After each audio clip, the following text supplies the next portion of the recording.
Blessed love, my Lord and Empress, give thanks for life and the mighty life giver. Most High, Selassie, Jah, Rastafari. Rastafari. This is the African Liberation Network. I'm the host, Honorable Prophet Daniel, and this is the Bobo Shanti International Study Group. We will turn it over to the Honorable Leading Priest to say a prayer before we go into today's topic. Yes, my Lord, give thanks. Yeah, give thanks for another study group session. And we give thanks to the Lord of our life, Haile Selassie the First and Empress Menen, the authors of I Faith. Give thanks to I Father, King Emmanuel Charles Edward, and who teach us in this order and in this way. Give thanks to each of I who live in the live as best as we can. Most High, Holy Emmanuel I Selassie. Rastafari. Rastafari. We ask the Father to sit with us and to fill our hearts with love, our mouths with words, our hands with deeds, that glorify thee and glorify our mother that's seated in Zion. Most High, Holy Emmanuel I Selassie. Rastafari. Rastafari. Wise minds, bless. Yes, my Blessed Lord. love. Glorify my Lord and Empress. So, without further ado, today's topic is Emancipation Day. Emancipation Day is, the day, the actual date is different for different places, depending on who their colonizers were, etc. But, generally, Bobo Shanti acknowledged August 1st as Emancipation Day, being that in 1834, August 1st, the British, emancipated the slaves in their colonies, and Jamaica being a colony of the British, and that being where the Bobo Shanti order originated from. That's why we acknowledge that particular day. But on this reasoning, we would like to really go into, a lot of the details as far as, what led up to this emancipation. What did the emancipation mean? What actually happened when they, so when they said they freed the slaves, and how did that affect Black people? And where do we stand? We will go through history and bring it up to the current moment, as we always do, And, we'll, of course, our Bobo Shanti perspective and our, reasoning will shine some light in different areas of what emancipation really is. And, what was it just a gesture? Did it really, was it meaningful, etc., so to really give some clarity on the subject. Because, as they teach us, they supposedly freed our ancestors, that's what they pride themselves on. You'll hear white people say that, especially the British, say that they were the ones leading the charge, for emancipating slaves in the Caribbean and in different colonies. But in reality, not much changed from before emancipation to afterwards. They removed the physical shackles, but the conditions of the Africans living in the plantations at that time, I don't think that they would feel like they were much more free than they were the day before, on July 30th, going into August. It didn't really change very much, and we'll clarify all of that, but just to give a synopsis of what today's reasoning will be about. Before August 1st, 1834, the Haitians had already freed themselves. They didn't need anyone to tell them they were emancipated. They did it themselves. And that, is really a bastion of light for the rest of the Black people in the Western world. It put pressure on the imperialists, because even in today's world, nobody really can be free And anyone who tries to be free, say like, you know, Cuba, Venezuela, who tries to implement anything other than capitalism, you know, they put pressure on them, they put sanctions, etc. And the same was said for Haiti, also known as Haiti.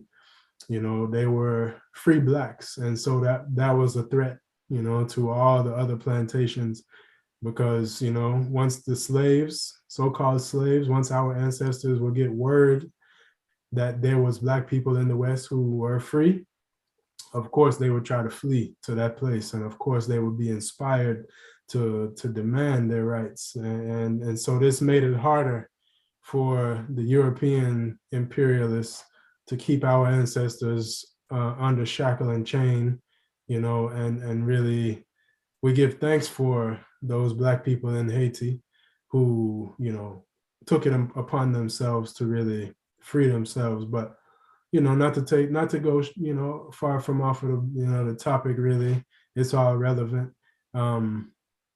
I'll just kind of open up the reasoning by we'll try to go back as far as possible, you know, and bring it up to date, and you know, of course I'll host the program, and we'll make some stops here and there to accent certain aspects of, you know, emancipation and what it means and all that stuff, and we'll, you know, take our time and bring it up to current moment. My Lord and Empress, give thanks, you know. So Honorable Priest Dougie, you know, being that the eye is a great historian, let's open the conversation in the this, just sharing a little bit about what was going on in the world around the time of 1834 leading up to this, you know, Emancipation Day, and give a little bit of you know, surrounding information, you know, to highlight the significance of that particular moment in time. All right, my Lord and Empress. Nice to know. Give thanks, my Lord. Let's just go back a little bit, even further. I'll begin where you were just reasoning a while ago about the Haitian Revolution. And ones have to know that the Haitian Revolution was a very momentous, you know, event for Black people at that time. But also, the Haitian Revolution was inspired and came on the heels of a previous revolution, which most people don't really factor into the equation, which was the Maroon Wars. The Maroon Wars is what really set off the whole thing, you know, because the Maroon Wars not only triggered the Haitian Revolution, but it triggered other upheavals in St. Vincent, in Barbados, in other islands of the Caribbean, you know, because like you rightfully said, Jadaniel, one spark, you know, lights everything on fire. See, so the Haitian people like Queen Nanny, people like the great Sam Sharp, Kojo. All of those were some solid warriors. We even have to give the guy William Garden some props, you know, not because he was Caucasian. Yeah, not because he was, yeah, a mulatto. Let's say a mulatto. Not because he was a mulatto, but anyone that gave up them life for the Black struggle must be honored. You know, we can't be partial. We have to be impartial in how we view history and deal with justice. And he gave up his life for I struggle, just like John Brown, you know, of Virginia. That's it. So we honor them. Anyway, getting back to the topic, the Maroon Wars took place, the Haitian Revolution, leading right up now into the Emancipation. Now, the Emancipation, according to them, we were emancipated because the North won the battle, you know, which was the American Revolution. They tried to paint the picture like the war was fought over slavery. No, slavery was a byproduct of I mean, the emancipation of slavery was a byproduct of the war. They were fighting over their own industrial advancement. The North was developing factories and going into that industrial mode, and the South was still trying to maintain the plantocracy type of living. So the South needed slaves to maintain them thing, and the North needed factory workers to develop their industrial program. So that is where that whole rift come in.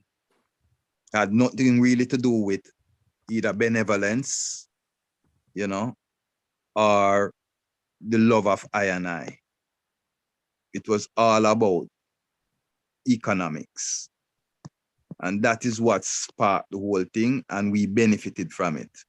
Now, we can't, I wouldn't minimize the struggle of the abolitionists. You know, the abolitionists did their part as well, because wherever you had ones, activists putting pressure on the system in different regions, especially ones who partnered up with those, what you would say now, more righteous white people like John Brown, you know, they brought pressure to bear on the different political pockets that made up the system at the time. So that was influential in the mindset of the people as well, you know. But at the end of the day, the overall was economics that caused I and I emancipation.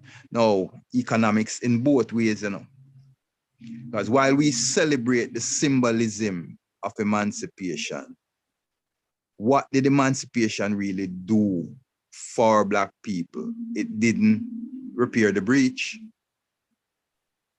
There was no atonement, no restitution. We didn't get no justice. No compensation. No, that is what I'm talking about in all of that. There was none of that. All we got was the removal of the physical chains, which we glorify, you know, that is what we celebrate every 1st of August, the removing of those physical chains. But as we are breaking down what really happened, we need to be realistic in how we view it.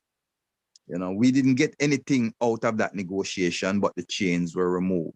Now, was it really a freedom, or was it a strategic move by the colonial masters? Because now, prior to the slaves being emancipated, and again, the proclamation itself that was read in 1834 did not free the slaves, you know. It paved the way for the freeing of the slaves, because we were not free that specific moment. It took time in different regions for ones to put a system in place. You understand? That would, you know, foster the freeing of the slaves, because you can't just free people now in your own region without having some understanding of how those people are going to function. Now, we were not explained nothing was explained to us, you know, on how you Black people are going to survive. All that was done is one day, them say, there is a proclamation that frees us. The master no longer had the power to shackle us. So on that day, when we were told that we were free, we packed up our little accoutrements. We got our, who had families and so forth, got their families together and their friends and everyone, and we headed out. We walked out to the plantation gate, and we looked right, we looked left, and we looked ahead, and all we saw was nothing. So we had to turn right around and walk right back into the plantation and now give our services for food and shelter. So we were still back in slavery. We didn't get out of slavery because now we were forced to work for shelter and the little scraps of food that before they were obligated to feed us and to house us because we were their slaves. Now we were emancipated in this strange land with no way of feeding ourselves, no way of housing ourselves, you know. As a matter of fact, we could be walking the streets and be shot down as vagrants. So what did it really do for I and I? Because this is how much years now? 400 going 500 years later. See, 250 since the proclamation. See, but the overall slavery, we've been in it for how long now? See, and what has changed for us? We are still the ones at the bottom of the food chain. We are still the ones that our lives doesn't matter. Just like when they caught us on the continent and shackled us, our lives didn't matter much to them. Many of us died and it didn't mean anything to them. Many of I and I died at the forts where they housed us before them put us on the ship. Many of I and I died on the ship before the ship even sailed. Many of I and I jumped off the ship into watery graves. And then many of I and I died on the journey over. And now we all know about how many of I and I died when we landed and continue to die until now. So what did emancipation really do for us as a people, apart from removing the shackles itself? That's why today we are still fighting in the streets and shouting Black Lives Matter. Today we are still demanding restitution, which is compensation, which is what they call reparations today. But I and I elders called it compensation. See, we are still demanding repatriation, which is part of that compensation, which is free waterway. You Let know, me ask you to pause right there, my lord. We're getting let's go back now to 1834 with this act of emancipation. I'm gonna read a very little piece of it so we can get an idea of the language that the British specifically used, because it's really a big, a trick, as you just exposed, that they had nowhere to go, no place to live. Now they got to pay for their life, whereas before it was free. All right, so just to show how low they can go. This is the first part of the act. It says, whereas diverse persons are holden in slavery within diverse of His Majesty's colonies, and it is just and expedient that all such persons should be manumitted and set free, and that a reasonable compensation should be made to the persons hitherto entitled to the services of such slaves.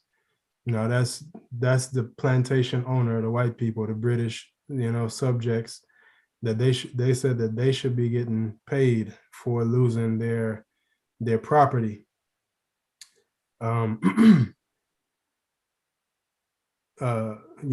Slaves, should be made to the persons hitherto entitled to the services of such slaves for the loss which they will incur by being deprived of their right to such services. And whereas it is also expedient that provision should be made for promoting the industry and securing the good conduct of the persons so to be manumitted for a limited period after such their manumission. And whereas it is necessary that the laws now in force in the said several colonies should forthwith be adopted to the new state and relations of society therein, which will follow upon such general manumission as aforesaid of the said slaves, and that in order to afford afford the necessary time for such an adaptation of the said laws, a short interval should elapse before such manumission should take effect. So they supposedly set them free. They want to secure the white people's money and the white people's industry, and they want to make sure that the people manumitted are going to be under good conduct. So there's a grace period, if you will, of did it say how long? Didn't say how long the grace period was in that particular part, but basically, like you said, it didn't happen overnight.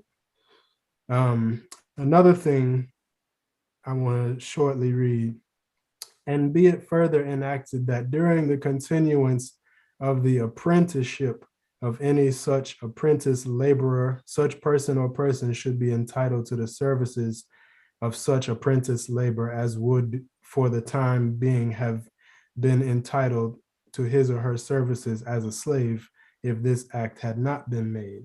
So those people who were slaves now are called apprentices, right? Which, you know, really an apprentice is someone who works On like the if you're a skilled ironsmith or blacksmith and I don't know how to do it, I will work under you and you would teach me to trade. That's what an apprentice is. But they're calling these our ancestors apprentice, even though they're the ones that's been doing the work all the while. So they're not getting a salary of someone who is skillful. They're getting a salary of someone who is, you know, new to the industry. But this is the same people that's been doing it for however many hundreds of years, you know, so it doesn't really make any sense. Basically, it just means we're not going to pay you what you're worth. We're going to pay you like a little boy's salary, you know, and the apprentices had to work. They didn't have, it wasn't like an option, like you can either, you know, not work or be an apprentice. It was you, if you were a slave, that means you were someone's property.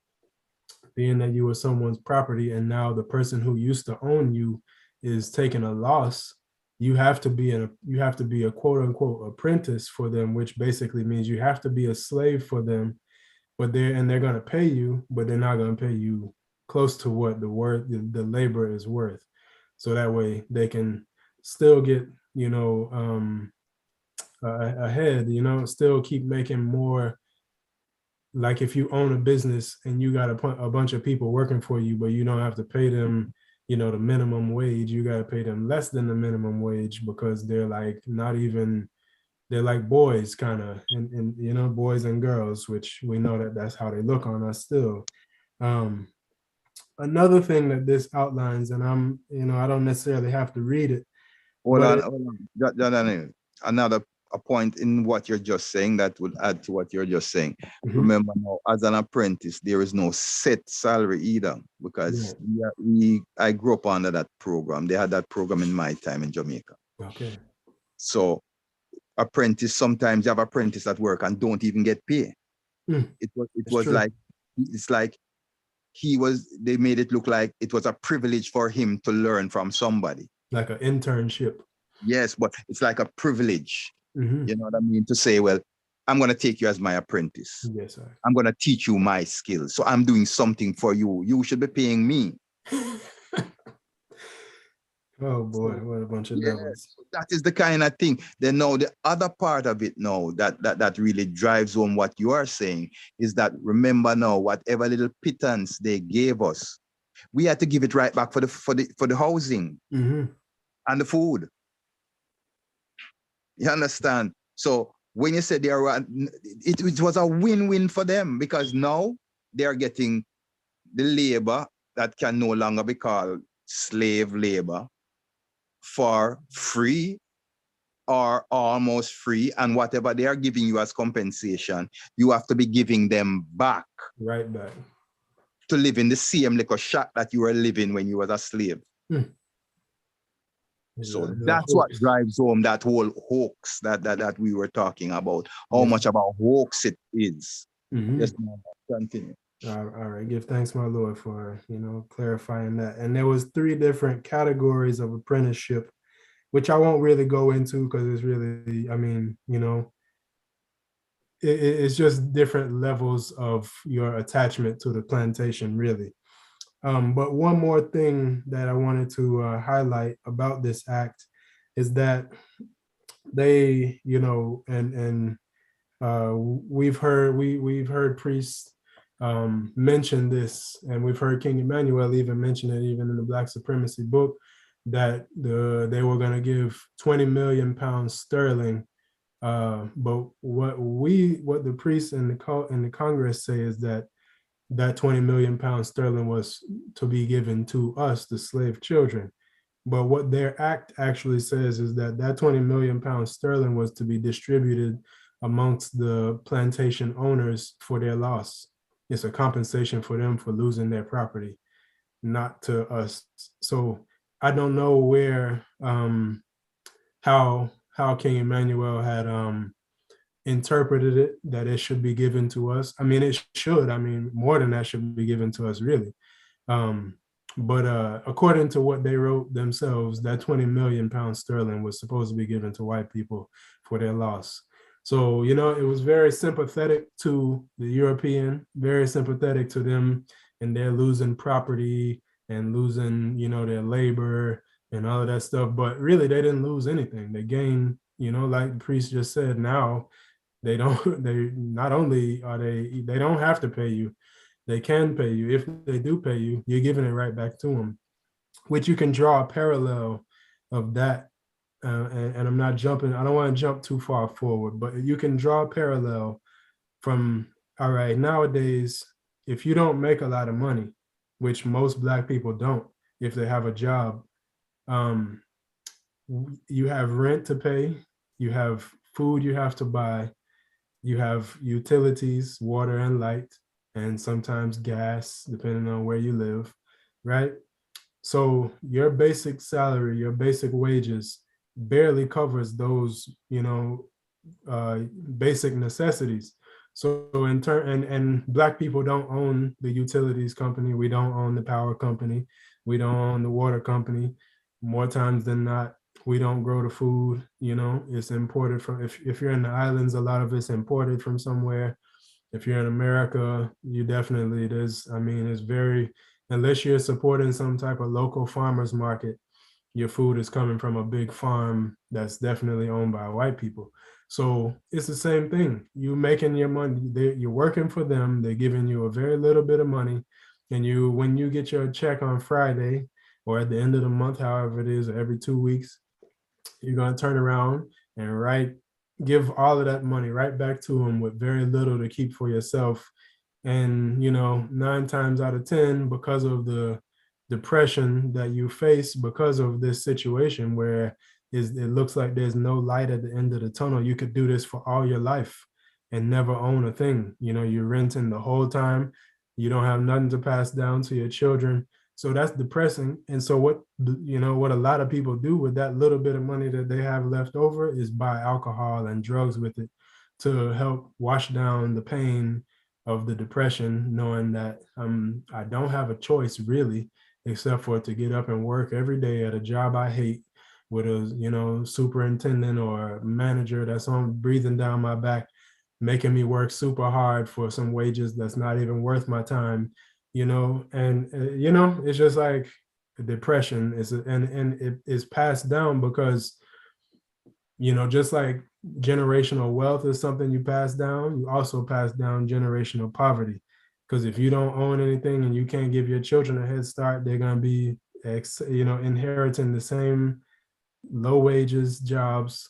They're not able to have a great education, so they don't have much of an option than to just keep working and to keeping this cycle, keeping the plantation alive, and keeping the morale down. So the morale on a plantation, similar to the morale in a ghetto, is very low because nobody sees a way out. Nobody wants to be there. Nobody enjoys their work. Nobody's making much money. Everybody's depressed. Everybody's angry. And when you look around, all you see is black faces. You don't see the white people that's doing you like that.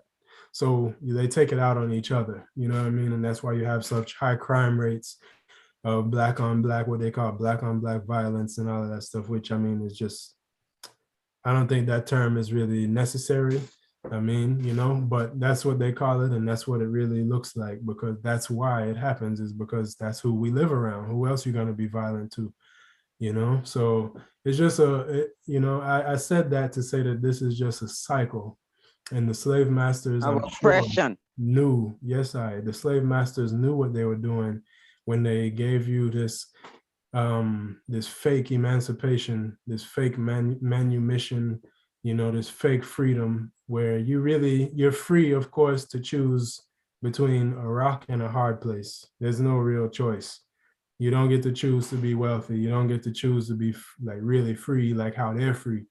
You see them spending all kinds of money on all kinds of foolishness, going here and going there. And meanwhile, you may live in the tropics or in some beautiful place, but you get to spend zero time really enjoying it, because all your time is spent working on this plantation to give the money right back to the same devil slave master that enslave your foreparents, the same people, and it's just their children nowadays. Yeah, so I just wanted to highlight that aspect of the hoax of emancipation. But open up the floor still.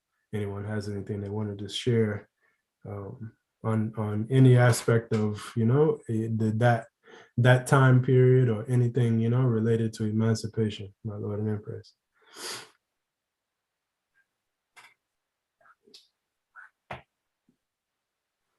Yeah, so if nothing else, then we can move it a little bit forward as to how did things how did like what happened now after the emancipation and after this grace period. What I don't know much of Caribbean history myself, so I'm asking those that's from the Caribbean who may have studied this, what took place on these plantations there shortly thereafter in the 19th century, which is the 1800s.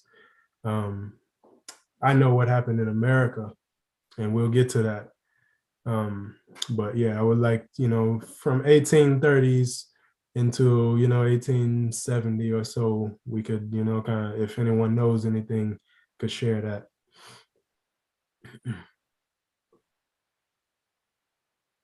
Anyone? Priest Dougie? Yeah, sorry, my lord. I missed that song. What was they asking? I was asking what happened, shortly thereafter, from in between 1830s, in the latter half of the 19th century. What was life like on the plantations? What was going on? Was there uprisings? Anything like that? How did it affect? Before the emancipation you're talking about? No, after, directly after. Oh, okay. Well, as you know about the Nat Turner uprising, Mm-hmm. and there were several other uprisings within that time.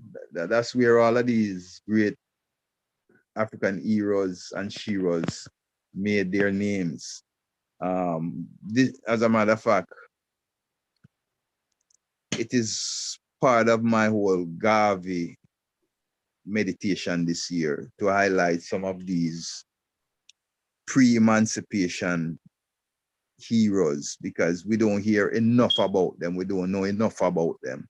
We tend to just focus on the brand names, like Toussaint, and we're not disrespecting Toussaint, but Toussaint was not the greatest of heroes, even though he's the one that is given the props for the Haitian Revolution. He's just one general within that whole construct. But you had some major heroes that led revolts. Yes, that's the word I'm searching for. Revolts during, that period. They call that period right after emancipation, coming into the 19th, 20th century era. they call it in America, Reconstruction era. Mhm. That was when the whole Jim Crow thing came into play. Well, a lot of revolutions were taking place because even though emancipation happened, that didn't change the mindset. You know, that didn't change, as we said earlier, that didn't change anything really. More so the mindset. The white people still did not see us as equal, did not see us as human. So they treated us same way. And we didn't change either. We still revolted. We still resisted. You know, I'm trying to think of one incident that took place that would drive home this whole resistance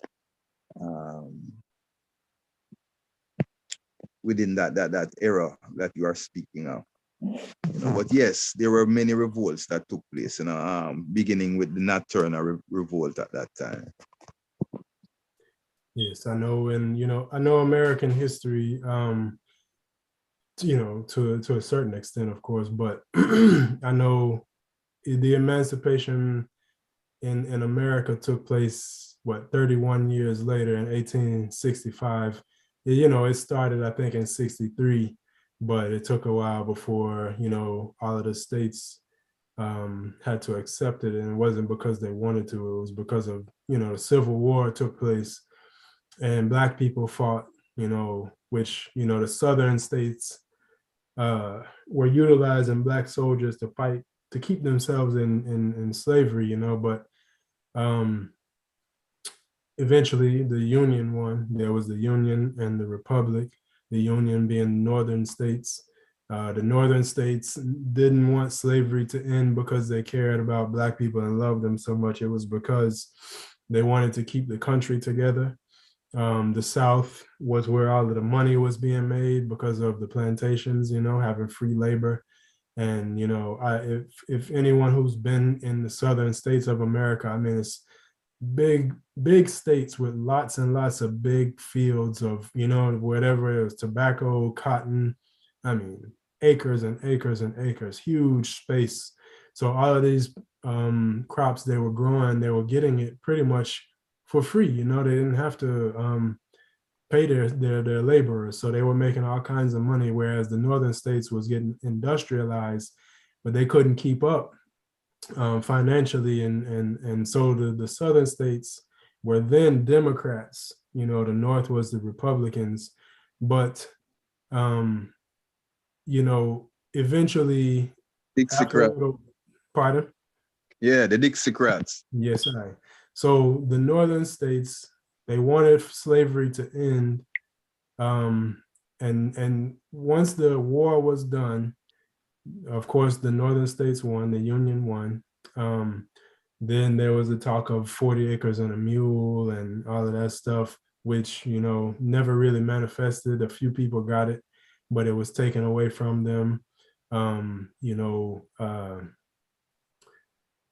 The like how Priest Dougie mentioned, the Jim Crow laws came into effect. Jim Crow laws, for anyone who doesn't know, basically just allowed them to lynch Black people, to treat them any old kind of way.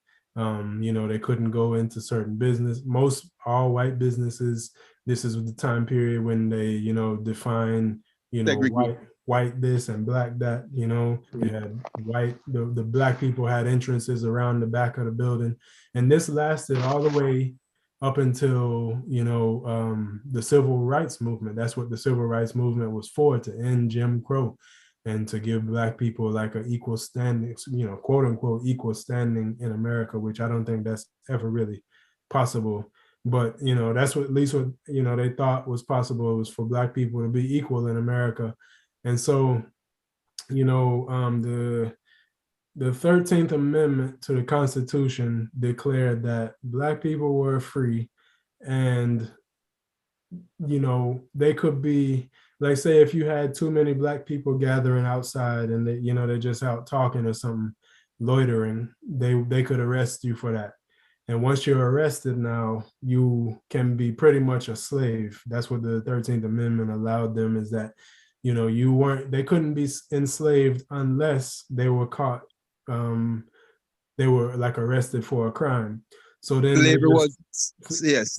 slavery was abolished except for when you committed a crime, you reverted back to the slave laws. Yeah. So then that gave them an incentive to just start trumping up crimes. And, a lot of Black people were arrested and put into chain gang prisons, basically building the railroads, building the infrastructure of the country, doing everything that they used to do for free, doing it for free again. So they were making up all kind of crimes and arresting people who didn't do anything, and there was no fair trial or nothing like that. So you could just be walking down the street and your family may never see you again, and you going into prison and you're going to be working, slavery, which, not much different from today. Exactly. Thank you, my Lord. Thank you. Parallel of today. One second, let me interrupt you for 1 second. There is one little thing I want to reverse a second. Okay. Going back to emancipation and the Civil War. We have to remember now that it was over 200,000 Black men, not woman, no, Black man that was inducted into the Union Army. So, just think about the figure that I just said, 200,000. Just think how that empowered the Union Army. Why they won the war. Because now the South, fought with great vigilance. The South had some great strategies to, more, as a matter of fact, more guerrilla strategies than the North had, because they were the worst of the crop. They were naturally bad boy then, those in the South. But the 200,000 Black man that was inducted, I wouldn't even say allowed, but that was inducted into the Union Army, gave them that edge. You understand? Because one Black man, manpower. Yes, because one Black man is equal, especially those Blacks were not as watered down as we are. You understand? So you talk about some original Black man. One Black man is worth X amount of other man within physical labor. The Buffalo Soldiers, for instance, they won many battles. The war for America. Yes, they won many battles for the Union Army. You understand? So now that is where they profited, the North profited from I and I again, because we were treated like crap in the army by the white soldiers them. We didn't get compensated like the white soldiers them. But we fought and won the battle for the Union Army. So again, that is another part of emancipation that we have to look at, because that directly contributed to us gaining emancipation. Yes, they gave Black soldiers the worst equipment. They had to deal with racism within the ranks, white people not wanting to stand beside them and fight beside them and questioning their ability to be soldiers and, all of that kind of stuff they had to deal with. But they did it. And we were the foot soldiers. They rode on horses. We were the foot soldiers. We marched and walked, and you understand, all those miles and miles pulling their weapons and all of them things. The cannons. Yes. While they rode on a horse, they were the infantry. It's way later before they allowed us to ride horses. And it's because we were the ones that broke the horses, those wild horses. We were the ones that knew how to break them, that we eventually got to ride them. Yes. It was partial throughout the whole construct of them society, Rasta. Yeah. Like today, nothing ain't changed. Nothing changed. In my view. I agree with you, Empress. Any Black person, even the ones that don't even know them Black, can attest to that. Because Black lives don't matter. It doesn't matter. Even this moment, with all that has gone on with before the pandemic, with the pandemic, coming out of the pandemic, their mindsets haven't changed. No. And some people, tend to believe that this myth that the northern states were like they loved Black people or something like that, and Black people just had a great time in the northern states, which is, you couldn't really be further from the truth. I mean, the North has KKK to this very day. It always had it. They weren't treated great. They, Malcolm said it best, man. Malcolm wrapped it up. None of them was different. None of them was different. Just the Democrat and the Democrat is a Dixiecrat. The Republican is they're no different. Two wings of the same bird. That's it. And we have now another thing that people say out of this Emancipation Proclamation is like it was a benevolent move, like it was the Christian-minded who helped to push it. It's Christian-minded. Yeah, they might be Christian-minded, but them still corrupted in them heart. They did not, it was not out of the love of us as humans and seeing us as humans that they freed us. Seeing? It's because of value. It's value. It became more costly to continue slavery at that point than it would be to release I. Because one, the upheavals were not getting less, they were getting more. People were getting more resistant because people started to say that the white man is not God, him could die too. After the Asian Revolution, we realized that we can pick them whatever. We can burn down them house too. So we read, and the thing is, as we reason, there's so much that comes back to mind. Because remember now, they say that is on the slave ship that they grouped us together. It wasn't very significant on the slave ship. They just threw Black people together, bringing us over. And it was different languages and all of that. It's when we came over that it became very significant that they put ones of different tongues together. Because what we did, what we used, those that came over, and when we first landed, we still had the knowledge of our ancestors. So when we drummed, when we gathered in the night and we performed our magic, in the morning, you had all kinds of disasters. I don't know if they ever remember these stories coming out of that era too, where you had all kinds of disaster, like the storehouse burned down, just mysteriously burned down. See, or a crop of locusts come down, a swarm of locusts come down on the crop and eat down the crop. Or master's newborn just up and died without any signs of being ill or anything. All kinds of things started to happen when we conjured. At night when we gathered and conjured, things happened. So what they did now, they separated us, that we couldn't chant together anymore. We couldn't invoke, the power that we were invoking, So they separated us. And the story is told that is how certain kind of foods were introduced to us too. You understand? Because the story is told of during that era of revolt and upheaval. Seeing part of what they used to quiet us was this cornmeal thing where became a culture, because cornmeal is a thing that when you eat it, especially when it is well salted, you drink a lot of water, it swells up in your stomach and you get a thing what we call niggeritis, where you sleepy. Yes, like a dropsy type of thing. You get sleepy. So you no longer stay up in the hours of the night now conjuring anymore and chanting.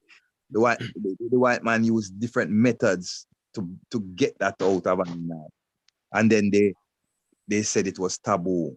It was pagan. They taught us that it was pagan and taboo. Voodoo is evil.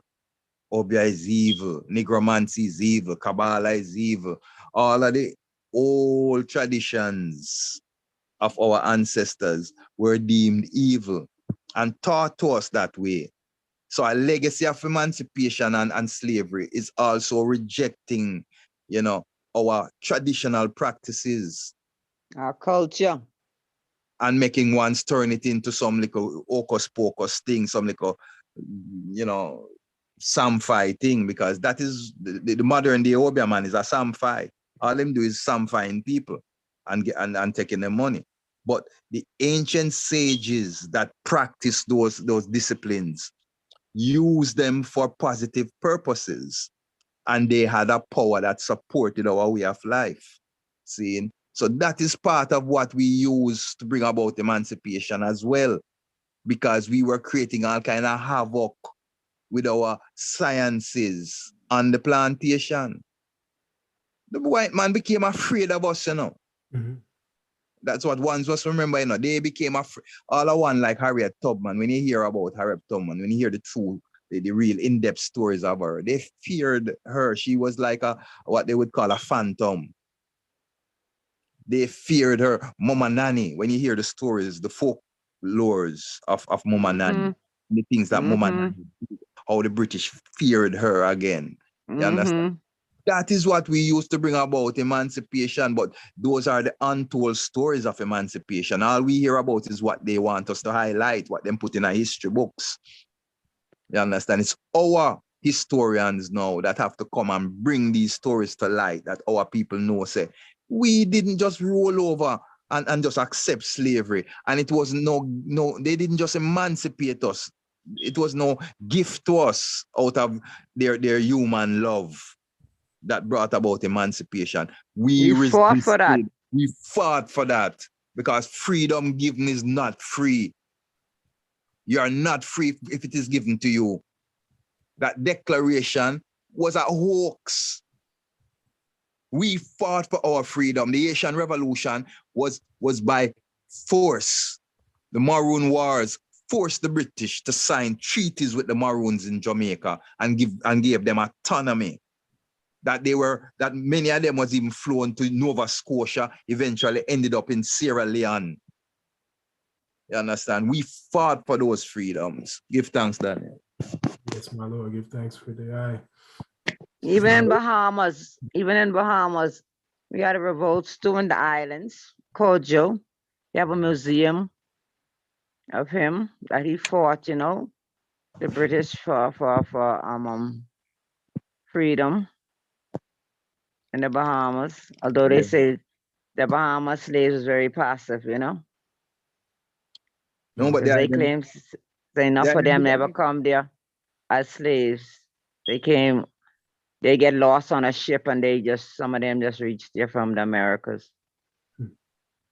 Yeah, Bahamas did a lot, man. Bahamas was essential in our getting away from the British and the Spanish.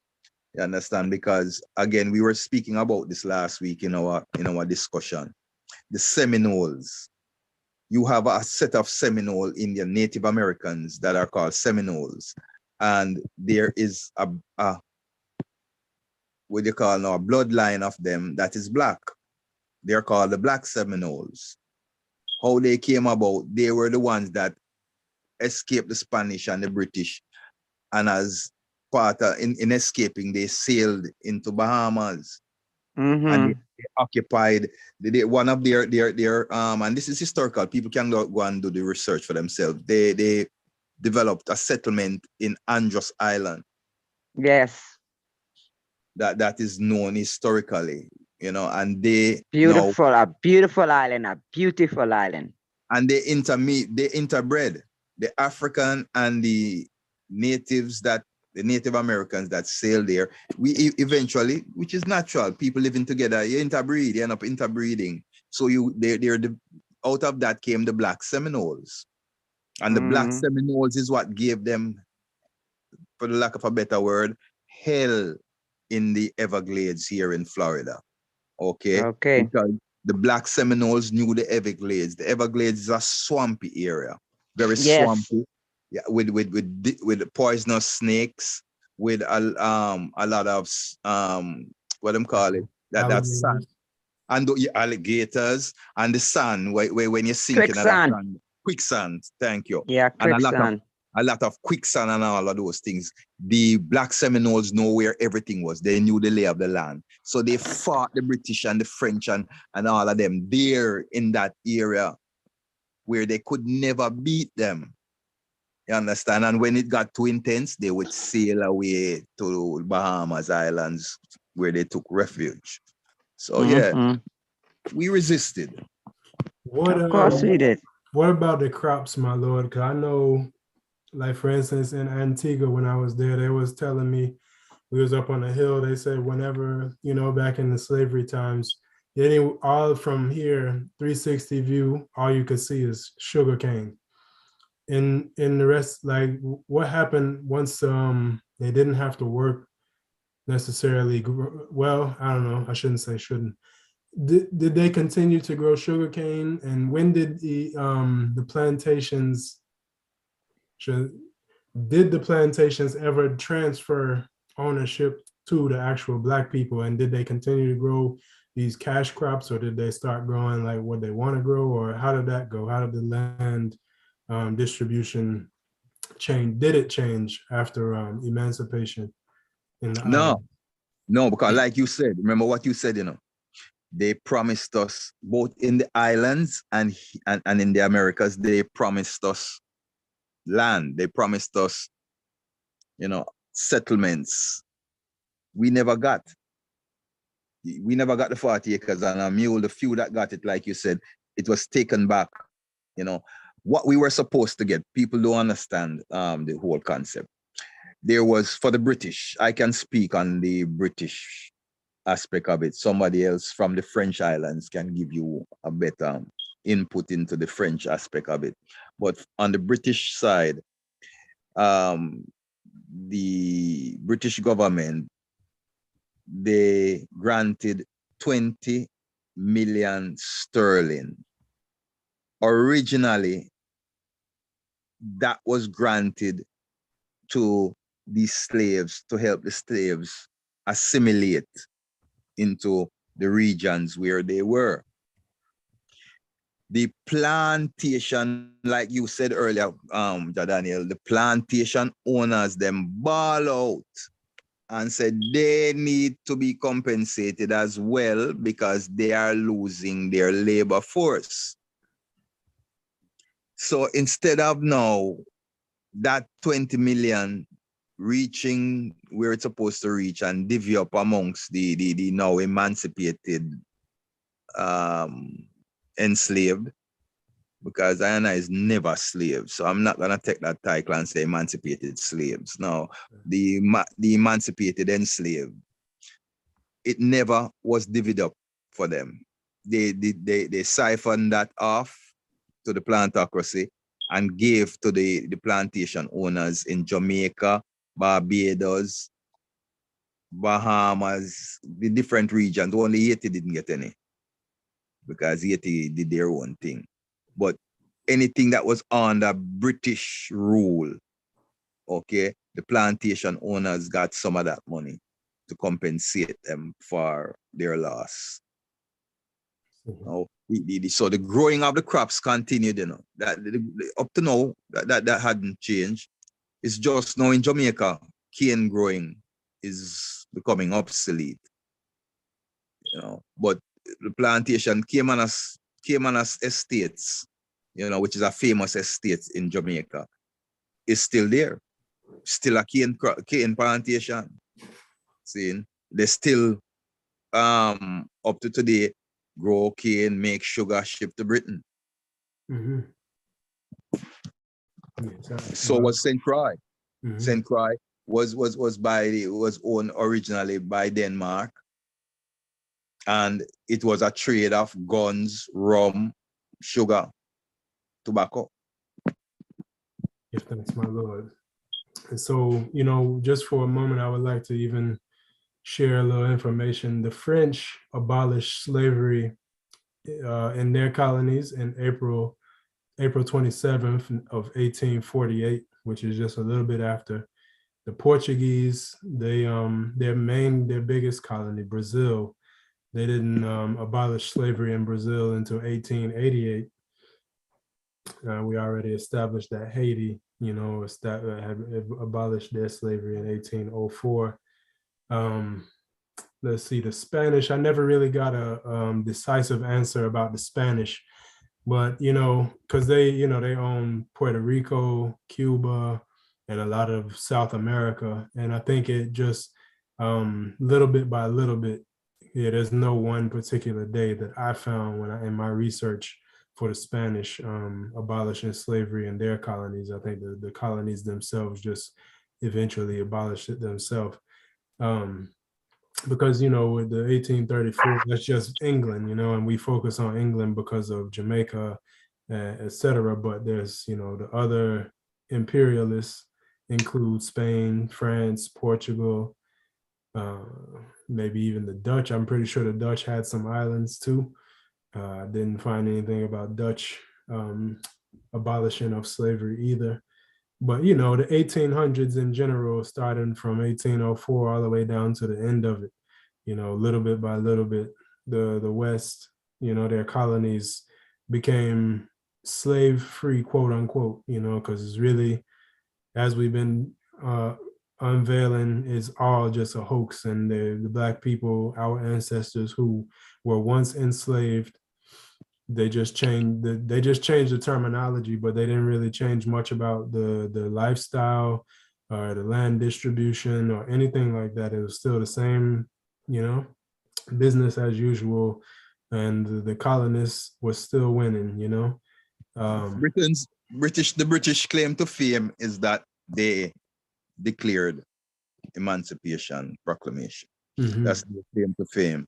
The other colonial powers, they didn't make those public declarations because in reality they were not in agreement with it. So that is why Britain continually harps on their benevolence. Mm-hmm. Yeah. But like you talk about the Dutch, like Guadeloupe now. Guadeloupe has a rich history. People don't really, because they call it small island. All of the island them small. So this little derogatory thing where we use about small island versus whatever. It's Caribbean islands, and they all put up their resistance, and those in Guadeloupe were vigilant. You have a sister named Solitude. One can go and look her up. There is a statue erected for her there. I will be highlighting her too on my Gavi event this year, because nobody really knows about her, and we need to talk more about Mother Solitude.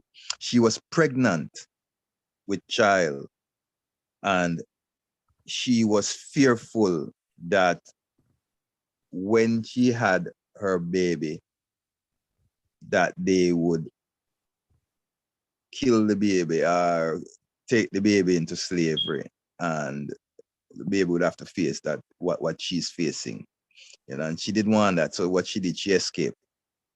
She revolted, escaped into the woods with some other females.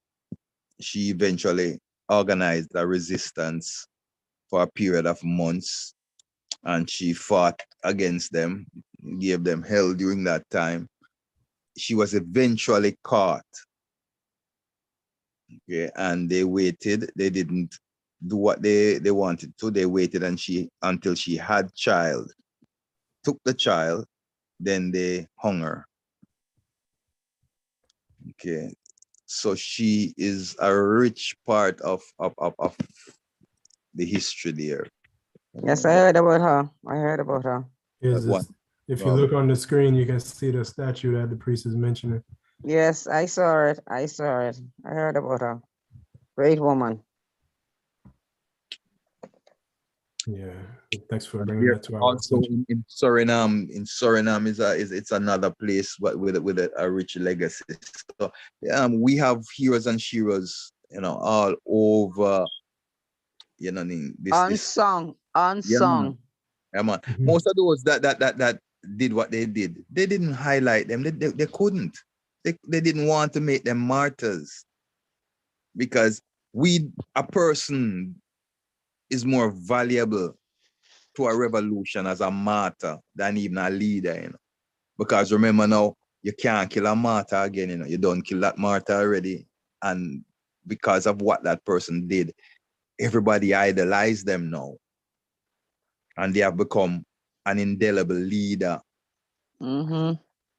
You understand? So that is what they didn't want to do. That's why we don't use people like Solitude and others. You know, because even Nani, we talk about Nani and we said Nani is Jamaica's hero. But how much do we really know about Nani? And there is enough to be known. Mm-hmm. How much do they during heroes time and in school when they're teaching you about them? It's a little paragraph with some little thing about some little resistance, and that's it. Mm. They don't go in depth and really make you know the character of the woman, what drove her, what made her become so tough in herself, and you know how intelligent too. They don't highlight the intelligence of these people, because if these No. people were not intelligent, you know, they could not fight against an army, a modern army, well equipped, that had what you call it, Bayonets and structure, cannons. and had structure where you had a general, a major, captain. It had order. You might remember now those armies that were coming against us, you know, they were so organized. They had different levels of leadership that guided them in different areas. When we were fighting against them, it's just who was leading the resistance, you know, led the resistance.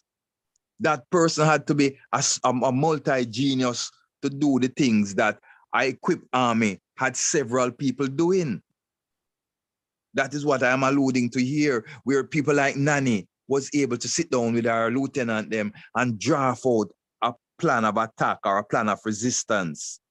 Seeing that was even more profound than the modern day generals that sat in their what you call it now, their command centers, you know, with their maps and their records, and you know, crafted their plan of attack.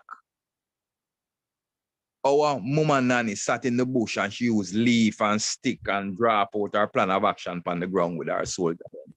But the plan of action was so cunning, so well implemented with precision, that each time they defeated whatever regiment that they came up against, whatever battle they fought, they were victorious.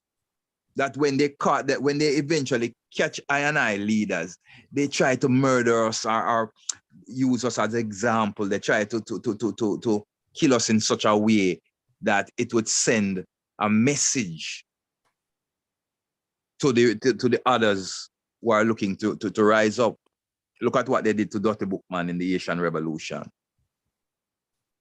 You understand? Look at what they did to Nat Turner when they caught him.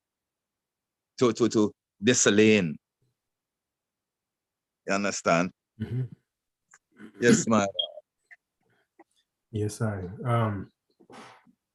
Yeah, give thanks. And you know, in America, I don't know about the Caribbean. I think there's also some parallels too, but in America, for sure, there was like say for instance, what a group called the Quakers, which is a set of Christians, you know, who like when you see pictures of them, they look like the people that was on the Mayflower, the way they used to dress. But some of the Quakers would help the Black people, like in the Underground Railroad. They would help them have stations to stop along the way as they travel north. You know, and just in general, you had European, like white people, abolitionists that would, you know, really give a strength to assisting the people from, you know, escaping. And you know, I think it is definitely worth mentioning that it probably, maybe I won't say it couldn't have been done without them, but it would have been a lot harder, you know, in this country, because I mean, America is a lot wider than the Caribbean, of course. So it would have been a lot harder for those Black people to move from south to north without some white help. So, you know, I think their contribution shouldn't go unnoticed either.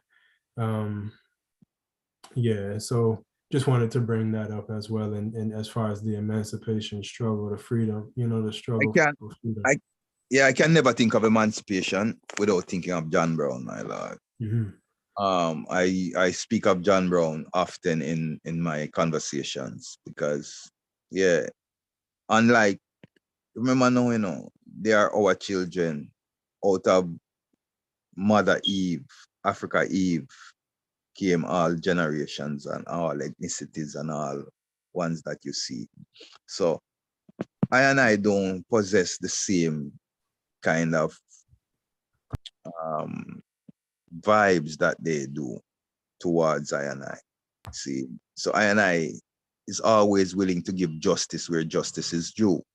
And John Brown fought and died, and his whole family was hung, shot, murdered, defending the Black rights. Because John Brown outlook was that Black people were equal to white people, that Black people should be afforded the same rights. So as an abolitionist, he defied his own people and the laws of the land to assist I, and he paid dearly for it, just like George William and others, you know. So yes, everyone that contributed to I eventual freedom, even though we would have eventually fought for our own freedom and gain it, yeah, that don't matter. We give respect to everyone, to the Cubans that came into South Africa and fought with the South Africans to help topple apartheid. We give respect, you know, to the few Russians that also did the same. We give respect. You know, we are not trying to write people out of the history book like we have been written out of it. You know, what we are trying to do is establish history as a factual timeline and not the illusions that the, you know, the white world has presented to us as historical facts. Yeah. Yes, my lord. That's John Brown on the screen there. For those who've never seen him, we've heard his name a lot. As far as, you know, being the only white man, really, one of the only white people you ever really heard of to go so far to put his life on the line for Black people. The things that he said, like I said, which other white man here talk about Black people being equal? I thought John Brown was a Black man. No, a white man from Virginia, somebody that his whole entire family fought and died, you know, and his family was not one and two. He led a tribe. Didn't Marcus Garvey mention him? Of course. None of us, any African that fought in this revolution and continue to fight this revolution has to acknowledge him. Any just African, you know. In my opinion, he's a standard bearer, you know, for, say, a white person who really says that they care about our cause. Yeah, of course, you know, there's levels. Not everybody's going to go that far, but to the extent that one, they say that, you know, they're Ethiopian, you know, you have white people calling themselves Ethiopians and all of these things, and I just really don't buy it. You know, I don't really see them putting themselves out there like that to lose everything on our behalf. Empress Lily, you can freely speak. Blessed love, my Lord. Yes, sir. That's why a lot of people criticize us, you know, when we, and me especially, welcome the other races into the salvation of the Black Christ in flesh. But we don't know what the ancestors did that Jah chose them, you know, to receive salvation. And from a one love the Black Christ, you know, and he bring them to the hill to learn the salvation order, you know. I was never one, you know, to question King Emmanuel Charles Edwards. You know, I would say, well, their ancestors did something good that, you know, Jah remember their children in this generation to show some love, you know, to them. Even His Majesty in his autobiography said that he will never forget Sylvia Pankhurst. You know, I don't know if I get the pronunciation right. She Pankhurst. was the white journalist. Yes, Sylvia Pankhurst and Richard Pankhurst. Yes, yes, she was the white journalist that was, you know, was helping His Majesty to get the word out, you know, to the migrants. She established the adult suffrage, woman suffrage movement. She was one of them that helped establish that movement. Yes. She's famous for her you know, her activism. So yeah, we acknowledge Sylvia Pankhurst, definitely. And I met a patriarch who said that as a child, she helped Sylvia Pankhurst helped smuggle her out of Ethiopia. Yes, she's Empress Kali's patriarch mother, and Addis Ababa living right now. You know? Yeah, she used her journalism skills to really publish the what was going on in Ethiopia and His Majesty's struggles and things like that too, into the European world, you know. Yes, British worldwide. specifically. Richard Pankhurst became he teaches. I think he might be retired now, but he taught at the university in Addis. Yes. He's entrenched in their history. Yes, he is. We have to acknowledge it again before we even get off the topic. I want to go back to what you said about Dada and certain things. Now, if Haile Selassie the First and Empress Menen are God and Goddess, that represents the Creator in human form, that means they represent all ethnicities, you know, all peoples, all nations, and all people. Tongues, everyone. So, God can't be partial like how we as man partial, you know. If we understand the realm of God as it is, because of our suffering. Yeah, as it was taught to us. Now, when the white man them came and want to be a part of what them say, the Father didn't just accept them and gave them, you know, a pass to the realm. He never just give them a pass to the realm. They were given, I wouldn't say strict, but they were given guidelines, clear guidelines on how they could interact with I and I. Because Dada didn't say a white priest could have come minister black theology to black people. He said that their duty was to learn if them say them love this and them want to be a part of this. How they could be a part of this was for them to come and learn the plight of the black man, the situation of the black man, the injustice that reached the black man, and then go forward to their people and advocate for the black man's rights. Mm-hmm. When that process is through, when those rights have been reestablished, you know, when humanity is once again a family, then we can get to the other aspects of our interaction. You understand? Then we can let you into the family room and the kitchen. Yes. But you know, it's a process. It's a process. Now you have people that them just fight against the white thing because of history, and we understand that. I understand. Yes. I understand. Very well. Very well. Nothing white, and you know. And I give no black man. Many get no black man wrong for that. You understand? So we understand what that whole fullness, but leaders cannot take that type of stand if they are true leaders. You know, we, the average person, have the freedom to be sentimental. but a leader has to be diplomatic. So in being diplomatic, you know, that is what Dada did. He established a way in which ones and ones could interface with the I and I, see, and embrace the culture. But the revolutionary part of it, no one can liberate I and I but I and I self. And that is where the jostle comes in. You understand? And we all accept that. We all accept that no one can liberate the African but the African.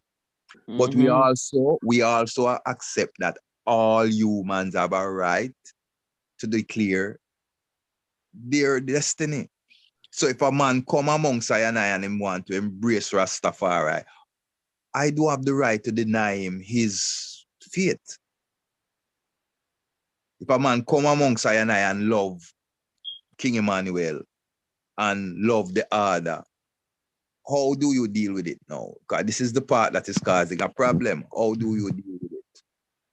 I would deal with it following the order of Dada.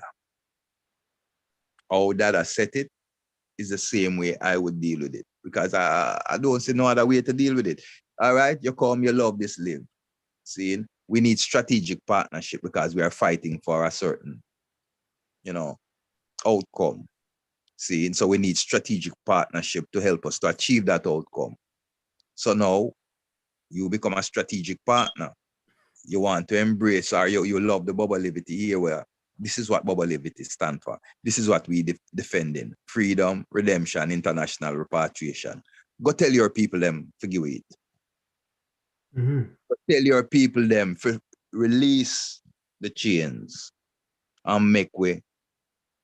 And when you do that, then you can come forward now. We can reason upon the next level of interaction. If that. Yes, my Lord. I would like to chime in there because, I mean, here, it's all, when you really think about this, all right, the emancipation never happened. No freedom ever happened. So we are abolitionists. And the white people nowadays who want to be Bobo Shanti should also be thinking of themselves as abolitionists. Now, here's an example on the screen: John Brown, an abolitionist. He's a white man who cared about the status of Black people in the world. Now, I've never read or heard anybody or any historian say that John Brown called himself a Black man or identified himself as a Black man. You know? Or married a Black man, or dated a Black, married a Black woman, or dated a Black woman, or advocated race mixing. Right.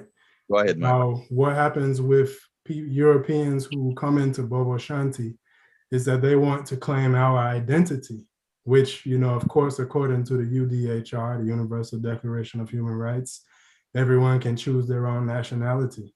But let's be realistic.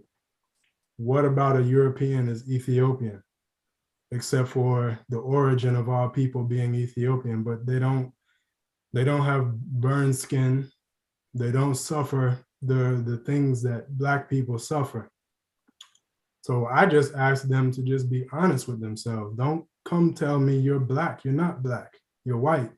And you don't face the problems that Black people face. But you can help us in our struggle by being realistic and dealing with your people, because they'll rather listen to you than listen to me complain about my plight that they put me into. You know what I mean? So this is just my opinion, my reasoning. This ain't based off of what nobody else said, but just observing reality and history.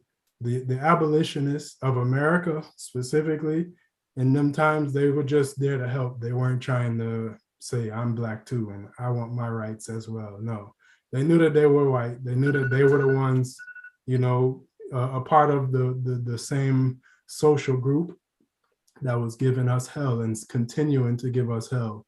So I just ask the white people that, identify in some way, shape, or form with Bobo Shanti to just stay white and really just keep it real and really help us. No, don't try to be me, don't try to talk like me.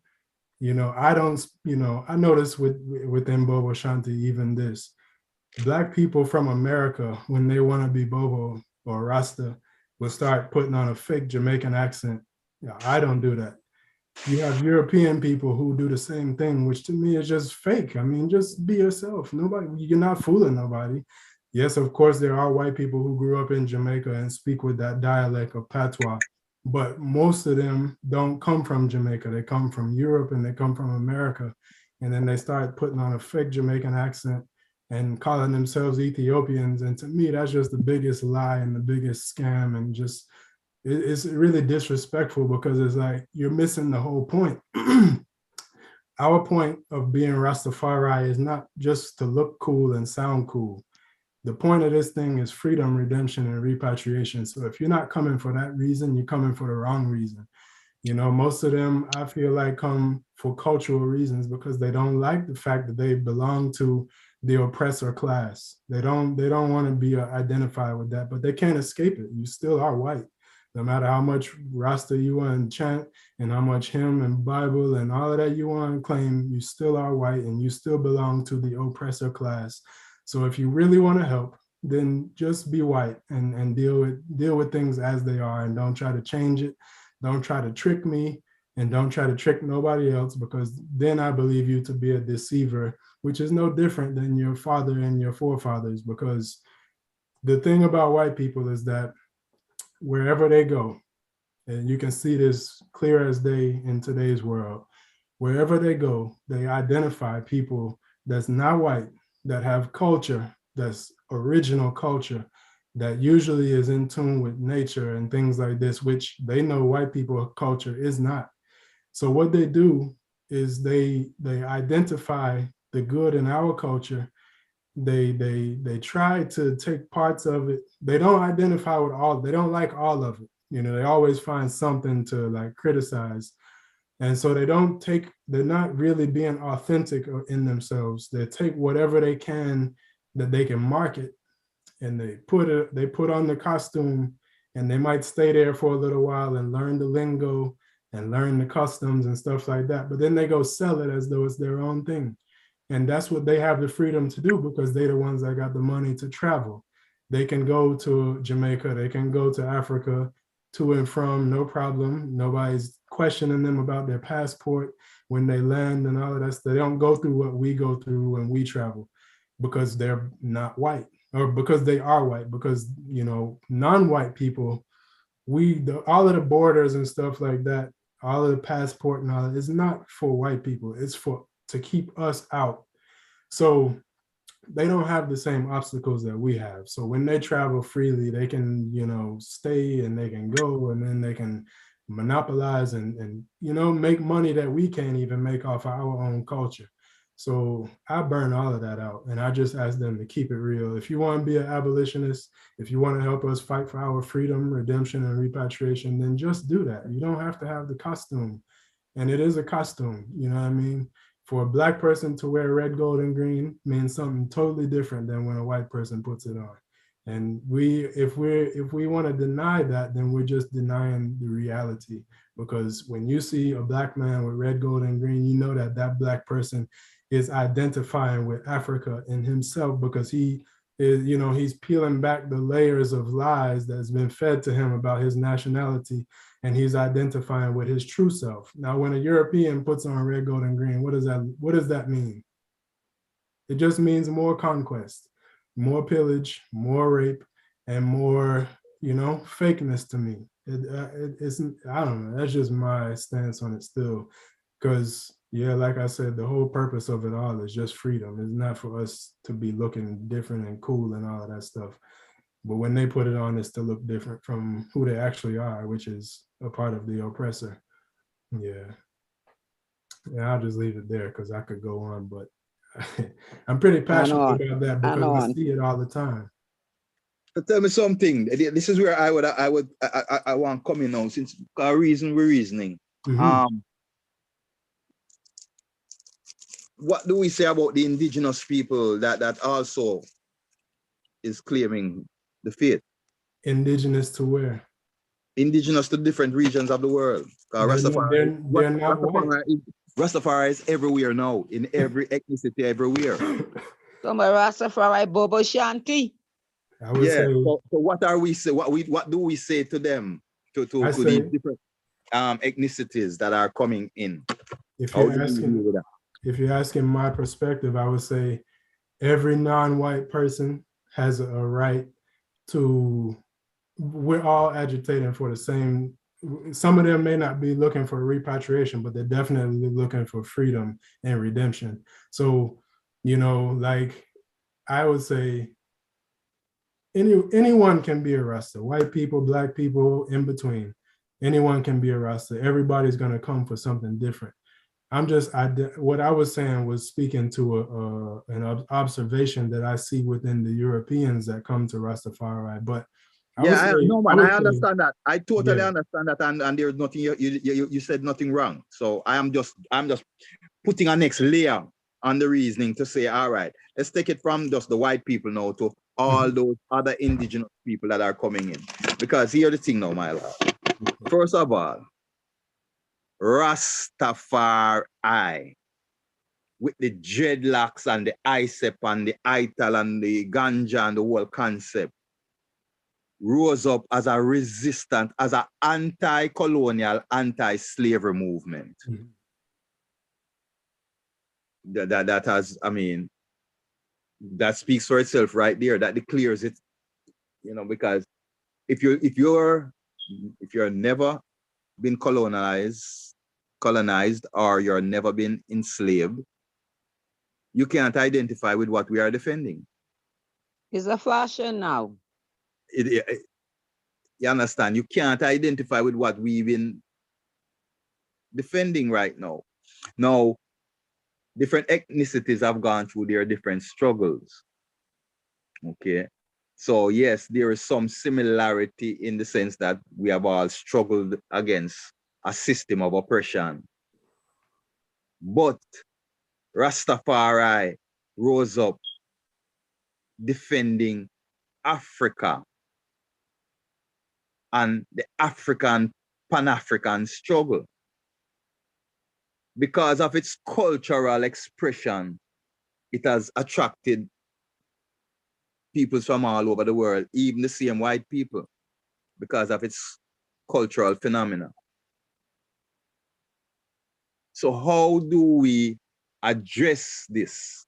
How do we engage this and make it work on behalf of our struggle, the Pan-African struggle, is what I'm really alluding to right now, because things happen for a reason. And Black history is not just for Black people. And the Black struggle don't just affect Black people, because Black people are entrenched in every society, every facet of the world right now. So wherever humans are, Black people are there. And if we are not being dealt with justly, we are gonna act out. It's the nature of a living entity, whether it is an animal or what. If you're treating an animal a certain way, an animal develop a mentality towards you. More so a man, a human. So, you know, how do we deal with these realities that we are facing? Because we are at that crossroads. You know, like someone said to I recently, when you go on the internet, Rastafari is starting to look very light. He's a joke, really. You understand? And people just make it. Yes, that's what they that's how they declare things, you know. That's how you declare things, Rasta. See, and that's what we have to stand up against, not just against, you know, the status quo, but against certain actions that directly affecting I and I. Because what they are doing is watering down I and I liberty to declare it. Yeah. And then they love to throw His Majesty's speech to the UN in our face until the color of a man's skin. That is a stupid. That's a stupid interpretation. Because he was talking to them. Exactly, about them and their treatment towards everybody that's not white. And you throw it on us like we are. That's why that again is an insult to our intelligence. It is. And you have a lot of Black people who go for it, fall for that line, hook, line, and sinker. Yeah, because like we oppressing them in any way, shape, or form in the whole world. Nowhere is You know any who black caused that person too? oppressing the white Mr. Marley caused that too, you know. of course Bob caused it too. What you're talking about? When you think we're going to set him free? Every concert he do, he sing that like he preaching the black people for you know. Yeah, because of his fight from being light skinned, but I'm light skinned too, and I understand it, but I ain't none of our internal, stupid little. That's just plantation stuff. That's not nothing. It's not really consequential in the bigger scope of things. We're all black in the eyes of white people. We're all not white because it's not even just African people. There's, like as the priest said, there's indigenous people all over the world. Garvey defined Who's it. not white has been Garvey treated by is the white people a certain way. Garvey is the father of Pan-Africanism and nationalism, and he defined it. Black nationalism, I mean, and he defined it. Garvey said you have various shades of black. Him say, unlike the Europeans who reject anyone with grams of black. I was about to say an ounce of black blood, as Garvey said it, but I am going to even minuscule it. Grams of black blood in their vein. If them know say you even have a gram of black blood in your vein, they don't accept you as white. Mm-hmm. But Garvey say if you have an ounce of black blood in you, and I accept you and I don't reject you. You understand? So that's the difference there. Wherein from your black, is you have to accept, you have to count yourself, you know. You have to accept yourself, like Mr. Tiger Woods, who make him statement, them and Halle Berry, who made her statements, you know, not knowing whether them did black. Them never know, so them did black all the while when them grow up, as even in the adult stage is where they're just coming to know that there is a racial disparity in the world. See, and because of how they were, yeah, the way them growing in them little mad bubble that they were in. No. Even here in America, I have brethren that are light skin and round their peers in their world. Them treated like bastard because them not white enough. And monks, I and I would have said them white. But because one of them parents black, they are treated away. So just as you said, Daniel, black people must know who black. From you have a black parent and you want to hold on your black self, that's up to you. If you want to hold on your white self, again, that's your choice. Saying, I'm not going to look at the little blending of my color skin and talk about I go loyal to no European. Yeah. See. With something as simple as like how they turn that speech around on us to make it where they feel like not even they feel like, because it's really a joke, but they try to make it seem as though we are oppressing them by having boundaries with them. That's just how they infiltrate things and make it to where it's weak now. Like if you look on the screen, you see this guy and they market these little like these fake Tams with dreadlocks already in it, and like they make a mockery of our life and what we take very seriously. And then even the ones that's serious, I haven't seen any that really understand it fully, because all right, you have a white man that's supposedly a Bobo Shanti, which to me is just kind of, the term Bobo, as Dada said, means say you was an African child. So to say a white Bobo to me that's a conflict. But you have a white man in Ghana right now that calls himself he calls himself an Ethiopian. I saw he typed that on someone's Facebook status, and I asked him, "How are you an Ethiopian?" Ethiopian means sunburned skin, and he just, he didn't respond to me. And from what I understand, he has a Ghanaian wife, or at some point he had a Ghanaian woman, black woman, that he was calling his woman. And it's just like, see, that type of that, and we allow it. We bring it in, we usher it, we want it because it makes us feel like we're you know, being open and we're not being judgmental and all of these things. But nah, man, you have to have boundaries, and you have to have, it doesn't mean you don't deal with them. And it doesn't mean you dislike them or hate them or anything like that. It just means you have boundaries. And if we don't have boundaries, then we have no security. And security obviously is a problem. You know what I mean? Because look what's happening in our camps. Look what's happening in Africa. To my knowledge, you know, Right. Marcus Garvey said all whites to come out. Dada definitely said all whites to come out of Africa. Idi Amin, you know, he dealt with them in a certain way. You know what I mean? And His Majesty even, you know, the OAU didn't have any white members. It didn't need them. He didn't say we need to have white people in this in order for us to seem universal or nothing like that. It's African and we're Black, and we don't have to apologize for that. And we don't have to welcome you into everything that we do at all, period. I did a presentation at the Rastafari conference at the university. I don't remember if it's the last one or the one before, because I did that both. But in part of my presentation was establishing, like we are now, the history of the Rastafari movement as an anti-colonial movement and an anti-slavery movement. And I gave the history and the stats and everything, and you know, the history of how we came to be, who made up the first set of Rastafari, what made them gravitate towards that concept, see? And after my presentation, I was sitting out by the African village, eating some food out by Sister Yvonne Muta's ex-queen, eating some food out by her stall, and Christopher Kaiser, who called himself Christopher Lion Tree, came over to Iman, which is a white dude. From your hear him name, you're supposed to know Christopher Kaiser, you know. Kaiser Wilhelm. Everyone would know about the Nazi history, would know of Kaiser Wilhelm.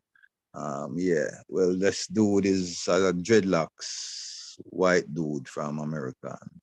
Yeah, local to where I live, right around the corner. I know him personally. Yeah, I know him very well too, because I stayed all in the house. So, you know, I'm talking straight up and I'm not mincing words. You know, I dealt with him as a white person. I didn't deal with him as nothing else, you know. And maybe others who deal with him we tend to want to cuddle everybody in this revolution. Yeah. I don't have no time for the cuddling, you know, the cuddling with ones who don't prove themselves to be an ally. Anyway, long story short, him come to I while I was sitting by the stall eating, and him stooped down and him said to I, so my lord, I was listening to the I presentation, and so where does that leave I? How do I fit into that? How does I, whatever, like how do I fit into that? And I said to him the same thing, where Dada said to you will, my lord, you learn what I and I struggle is, and you go agitate to your people them for I and I rights. That's the only part that I can play in this revolution right now. I said, as you claim Rastafari, tell I something. As a man who claim Rastafari, and you say you've been in it for a while and so forth. Now, being that you know that Rastafari is fighting a certain revolution, how you see it that within this struggle against Europe that I and I is fighting, that we have a European leading I and I? How you see that concept? Virgin, the item can lead I and I to freedom. The item can only agitate to your people to give you justice. But you can't lead with nothing and no battle. And you can't preach to you about no black concept. You can't teach you about Africa. You can't teach you about what I got through. You understand? So no matter what them call it, good intentions. You see this thing about this, that we always use, good intentions. The road to hell is paved with good intentions. You understand? Everybody that come rob way, plunder Africa, rape Africa, come and say them come with good intentions. You understand? Them said them the first set a mercenary, we call themselves missionaries. That came with the Bible in one hand and the gun in the other. They said they came with good intentions to bring civilization to the savage. Who that? You understand? You see, oh, So you know, you know, from on it? good intentions, just good intentions. That's it? Yeah. Does it impress Maisie? Yeah, it sounds so. Good My intention. love. Hey, I said welcome. love. That's a love. Sorry. No man, love and blessings. We're just asking for you earlier. Yeah, man, but good intentions all these good intentions don't amount to nothing when it comes to our struggle. So what we are saying now within this whole emancipation dialogue, seeing there's two levels that I and I have to emancipate I and I self. You know, we have to emancipate ourselves out of the colonial mindset where we're in now. Like Garvey say, emancipate yourself from mental slavery.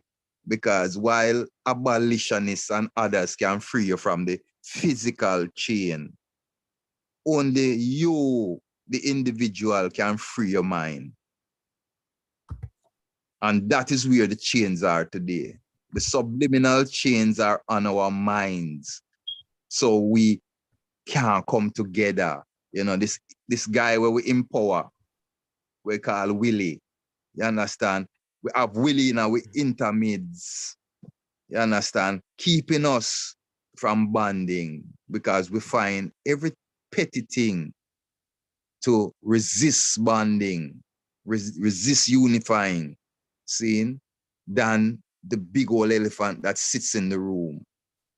You know, the real enemy, you know, poverty, racism, colonialism, self-hate, you know, those are our enemies. That is the common enemy of the African today, you know.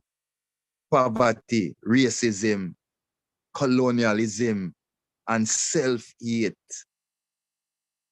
And those are the issues we have to deal with. The white man is no longer a topic in my conversation. The white man don't mean nothing to me. I don't expect nothing more than what he's doing.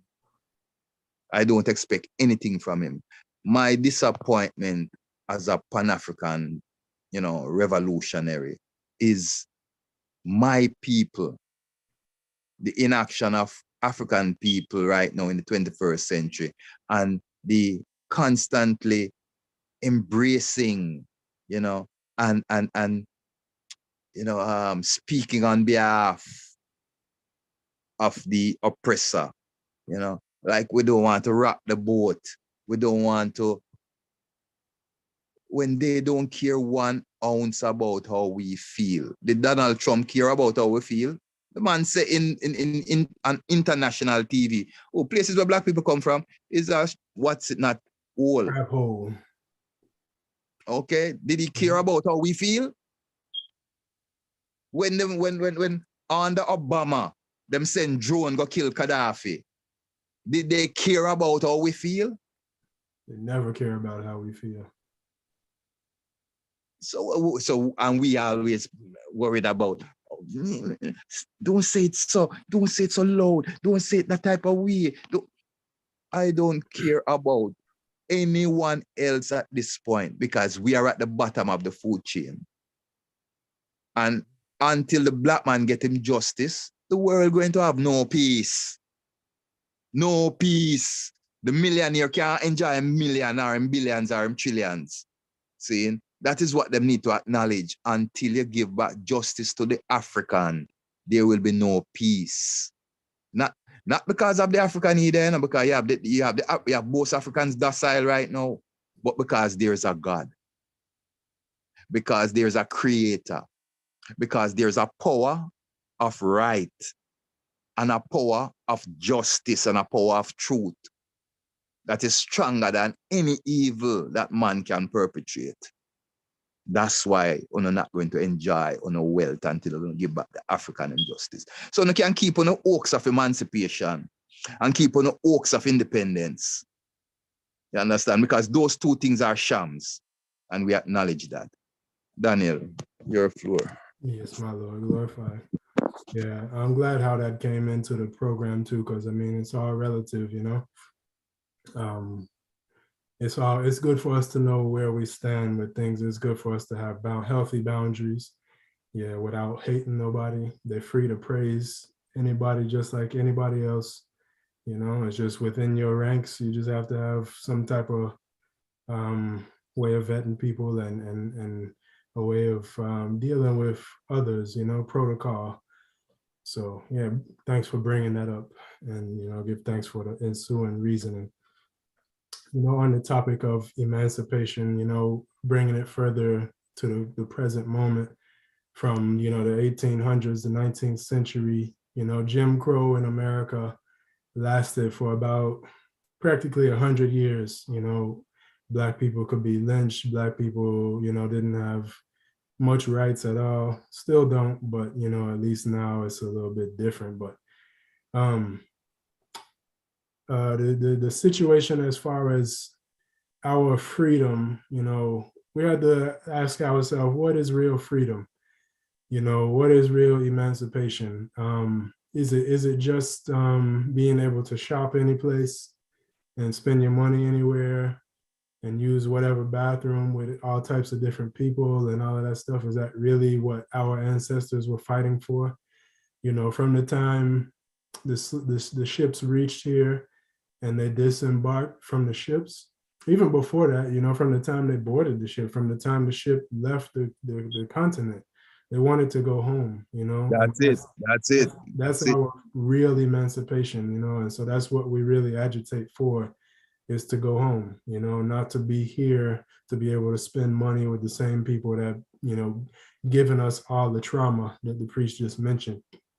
We all Black people experience trauma in some way, shape, or form due to the fact that we're Black.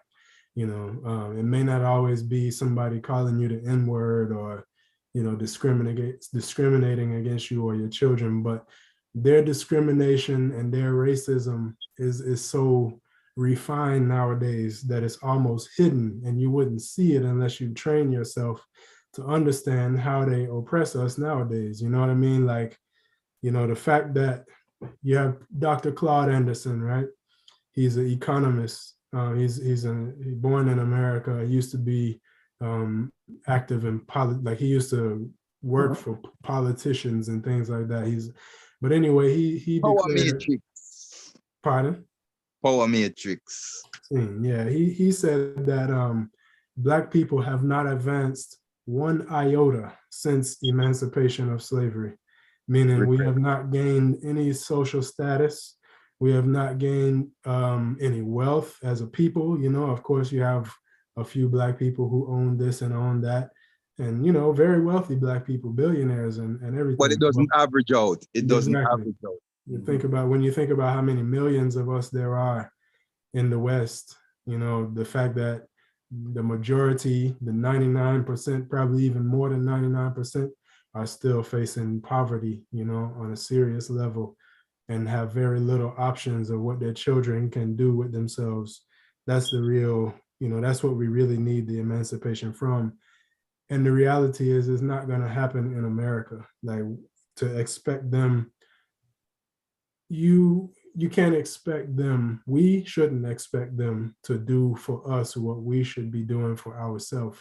We can't do for ourselves what we really need to do for ourselves here, because it's not our place. It's not their place either. They stole it. But the population of America specifically, I mean, Black people make up about 12, 13%.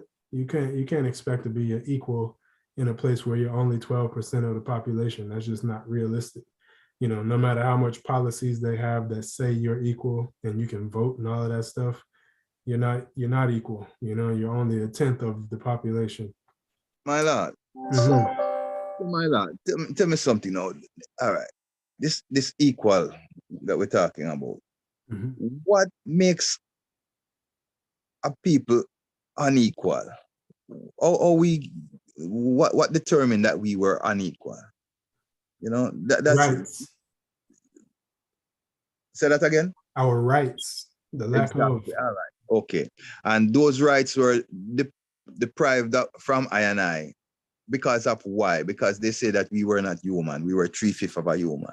Mhm. So I'm asking the question now, what did they use to quantify that? Because I'm sure, I sure know that Usain Bolt is the fastest runner. I sure know that if I go down the list of great people, seeing, I met at FAMU, Florida Mechanical University, the fourth mathematician in the world at that time, a black man, black man. He was number 4 in the world, you know, in mathematics. Now, before him, the 1, 2, and 3 wasn't Caucasian either. Okay, they were East Indian and Asian in general. Mhm. Okay, so now I ask the question again: what did they use, or what does the world use to quantify our inequality? Well, Because back in, pardon. yeah, go ahead. No man, go ahead. He was asking the question, I'll answer. They created science, you know, faux science, to make up facts, quote unquote facts. You know, they studied skulls. You know, they created all kinds of stupid. You know, German scientists were the leading scientists of them times, and the whole Darwin theory and all of that foolishness came from the same time period that, you know, we were the most ape-like and they were the most evolved, being that they were the last ones to, you know, come out of the cave. You know, that they somehow they equated themselves to being the highest on the food chain. And so they created a whole bunch of, like, a whole set of science, quote unquote science, to so-called prove their point that we were more animal-like. And if you read their books from those time periods, you'll see that they said stuff like, we were much like beasts in that we could work. You know, pain didn't affect us like it affect humans and stuff like that, you know? So that they, with You know, them validating their lies with that type of stuff and writing it in books to make it seem as though it's true, which they still do to this very day, they convinced themselves and anybody who was dumb enough to read it and believe it that, you know, we were more like animals and that they were more like civilized humans, through, you know, the way they dressed and things like that, where when you go in Africa and you see black people with like hardly any clothes on, some of them with plates in their lips and stuff like that, they would, you know, use stuff like yeah, that but, to say that but we were not yeah, evolved. you're right, and I totally agree. But those were the uneducated Europeans and the idiots that didn't know history. Because when you go further to the earliest set of European historians, you know, people like Homer, Herodotus, you know, Thales, Socrates, Plato, those who they give credence to as being their great intellects, they wrote about the African. Mm-hmm. They They learned talked everything they about the knew. greatness of the African. Homer talked about the African, the Ethiopian. Him talk about the As Ethiopian. gods. Yes, As gods. him said the Ethiopian existed. When him talk about the Ethiopian existed before the world existed, is how him put it. Mm. And he talks about the golden age of the Ethiopian. Saying it's the others that came after them that they started the thing. Because when Alexander the Barbarian, what them call the Great, when Alexander the Barbarian sailed into Africa, all right, prior to him coming into Africa, he was the one that sponsored Aristotle to study. He was the one that financed Aristotle's study in Egypt. That's how he came to know about the greatness of Egypt, you know, that him end up sailing there. Okay, so Aristotle, Thales, Plato, all studied in Egypt. And in that time, when they studied in Egypt, it was no mixed breed people leading Egypt. If we look at those days, it was the blue-black pharaohs, the blue-black people that lived in Egypt. Not even the lighter blacks, like Ethiopians. The blue-black that lived in Egypt that were teaching Thales and Socrates and all of them. So Alexander the Barbarian, when he sailed inside there, and then when he died, his army that he led in there, the Ptolemies, as they call them, they commissioned a set of scholars, Egyptian scholars, to copy the texts from the pyramid walls, the coffin text and the pyramid text, and they took that back to Europe, and they compiled what is today known as the Septuagint version of the Bible. And the Septuagint version gives you a closer concept of the truth than any other versions that we have been given, because each version is created to take you further away from the truth and to establish their concept and their reality and to establish them as being the chosen of God. See, and so I'm saying all this to say that they have no measure with which they can say that we are any less than them. There's nothing in life, there's no feat in life that they have achieved that we did not teach them. We taught them mathematics. Pythagoras didn't create no theorem. Where did he go and study? Where did he get his theory from that he plagiarized and became famous for? Aristotle is known and proven, is a proven thief, because he plagiarized the documents that were stolen out of the Library of Alexandria and wrote books, compiled books that made him famous and made him the father of philosophy, according to what I'm saying is. See, they all studied from the little simple African who we call the Abonas back then, and the sages and the gurus of that time. They all studied from them. So what have they used? What reality? What fact? And science. When we say science, the meaning, the etymology of the word science is the pursuit of truth. So in pursuing truth, in using the scientific method to pursue truth, show me those scientific results anywhere that says that prove that we, the father and mother of civilization, are less capable than any other ethnicity out there. Well, yes, I mean, that's 100% fact.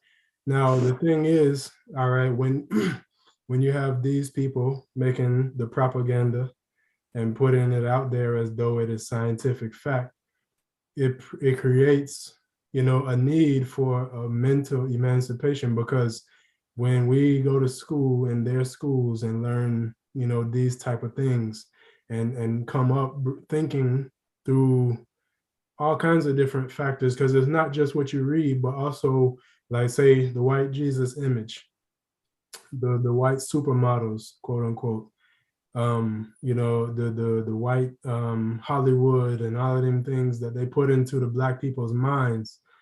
It puts an inferiority into the psyche of people, a whole people, not just individuals, but a whole people. That gives us a need to be properly educated. You know what I mean? So when we learn our actual history and we learn about His Majesty and even going back into Kemet and, like all of that, what you just mentioned and all of that, is like, that gives us this new sense of self. And when we learn about the Black Christ, even King Emmanuel, and what he showed us about ourselves, teaching us that we're the first God and goddess of the earth, like, that is what is that, as Marcus Garvey said, when emancipate your mind from mental slavery, and when you emancipate the minds of men, naturally the bodies of men will follow. The education part is, not to say is first, because I honestly believe that if we got repatriation, a lot of the shackles would come off one time, because we would see ourselves in a different light. Like, I can say for myself specifically, I grew up in America, in North Carolina, in a very integrated society. And when I went to Trinidad in 2006, it was the first time I had seen a Black like, country. I like black police officers, everybody black. If they're not black, they're like East Indian, but they're still very black skin. You know what I mean? They weren't like the Indians that you like the upper caste Indians, you would call them. It was black people, doing everything, every aspect of society, and that was a real liberating experience. And so, black people that grow up in white societies, white dominated societies, for one, but also, I'm sure, and even in black society, in black countries like Trinidad, when you have predominant white Jesus, and even in Africa, where in countries like Ghana, and that's just one, but because I don't want to like pinpoint one and leave the rest out, because it's not just Ghana, but I've seen it specifically in Ghana where they have statues of white Jesus. And it's white worship, you know what I mean? And you like, they want their daughters and their sons to marry white people and all of that stuff. That's all part of the brainwashing that we have to emancipate ourselves from. They're not going to do it for us. We have to do it ourselves. Yeah. So it just goes to show that we still need emancipation physically, economically, every kind of way.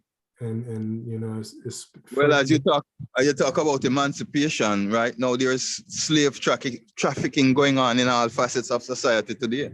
Right now in Africa has now become a new form of slave environment, because Libya is a transshipment point for slavery right now. Mm-hmm. And we are talking about black people. Now, as we speak, look at what took place on the Moroccan border the other day.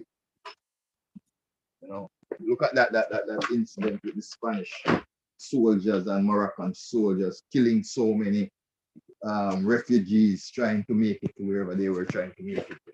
See, because them black. Mm-hmm. We are facing this thing in a serious way. Our people, I don't think our people is really seeing the seriousness of it, especially Rastafari people, Bobo Shanti people.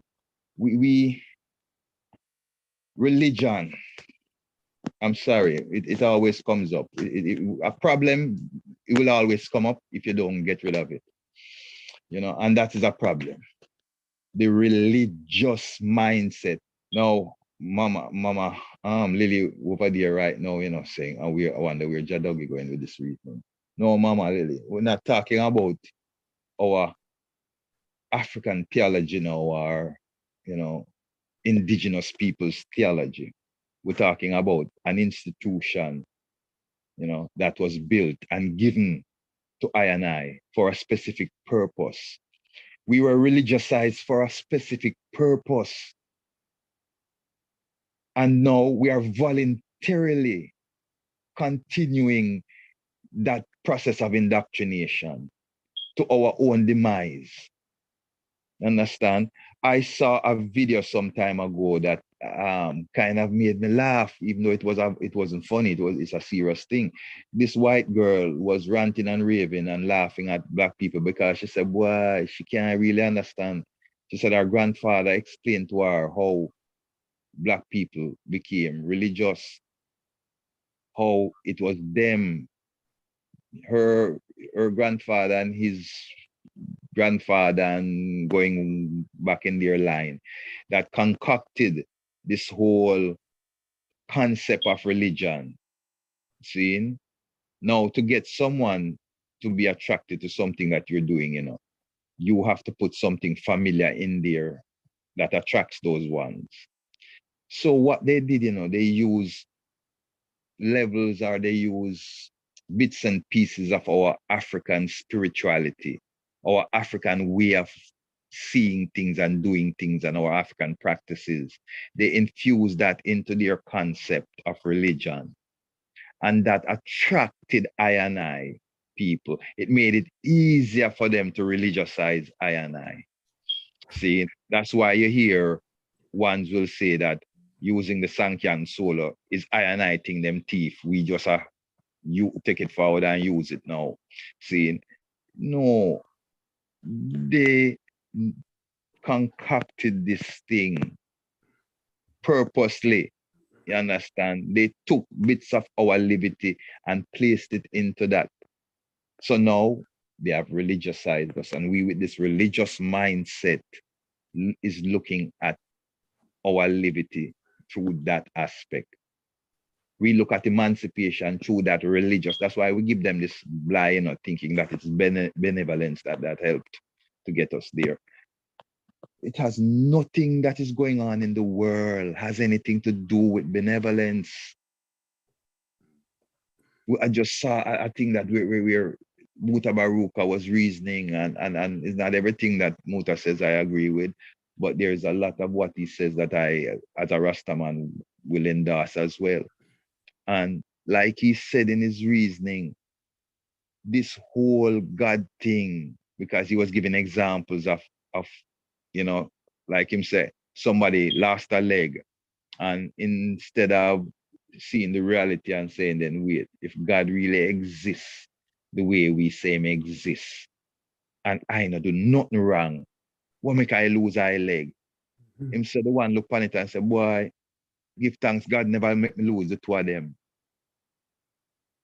So he was using things like that to show the mindset that they have placed in I and I when it comes to that whole God thing, that whole religion concept. And it is a major problem in our emancipation, Rasta. See, more than any form of slavery that we have endured, religious enslavement has been the worst. And why I can say that? Because it affects up the Rastafari. Mm-hmm. Open up the floor. We had some other people in the group who would love to hear if anyone has anything that they wanted to bring up, any questions, any comments. The floor is kind of open. Jack Carlton, welcome, my lord.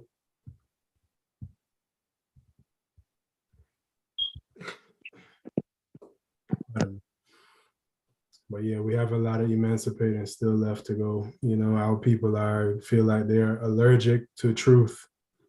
When you try to talk to Black people about what color Christ was, they don't want to hear it. They say it doesn't matter what color he was. But I would say if it doesn't matter what color he is, then why do you think Europeans went through such lengths to paint him white everywhere and show that image to everybody? It's because the reason it matters. And the reason being too, it's because it's an office, and anybody can fill the office. The office of Christ can be filled by any Christ, anyone. It's not one. We make the name Christ coming like it's a surname, like it's a christening name, like my ancestors, the name Smith as them last name. We're making Christ, we're using Christ like it's a last name of somebody. The Christ that we speak of, Dada being the Black Christ, because I'm not going to talk about nobody else. I don't know no other one right now. Dada, the Black Christ. His last name was Edwards. You understand? Him last name is not Christ. Him is the Black Christ. Him fulfilling a role, a office. See, and so as many Christs we have had in that office, like Moses, which is Akhenaten.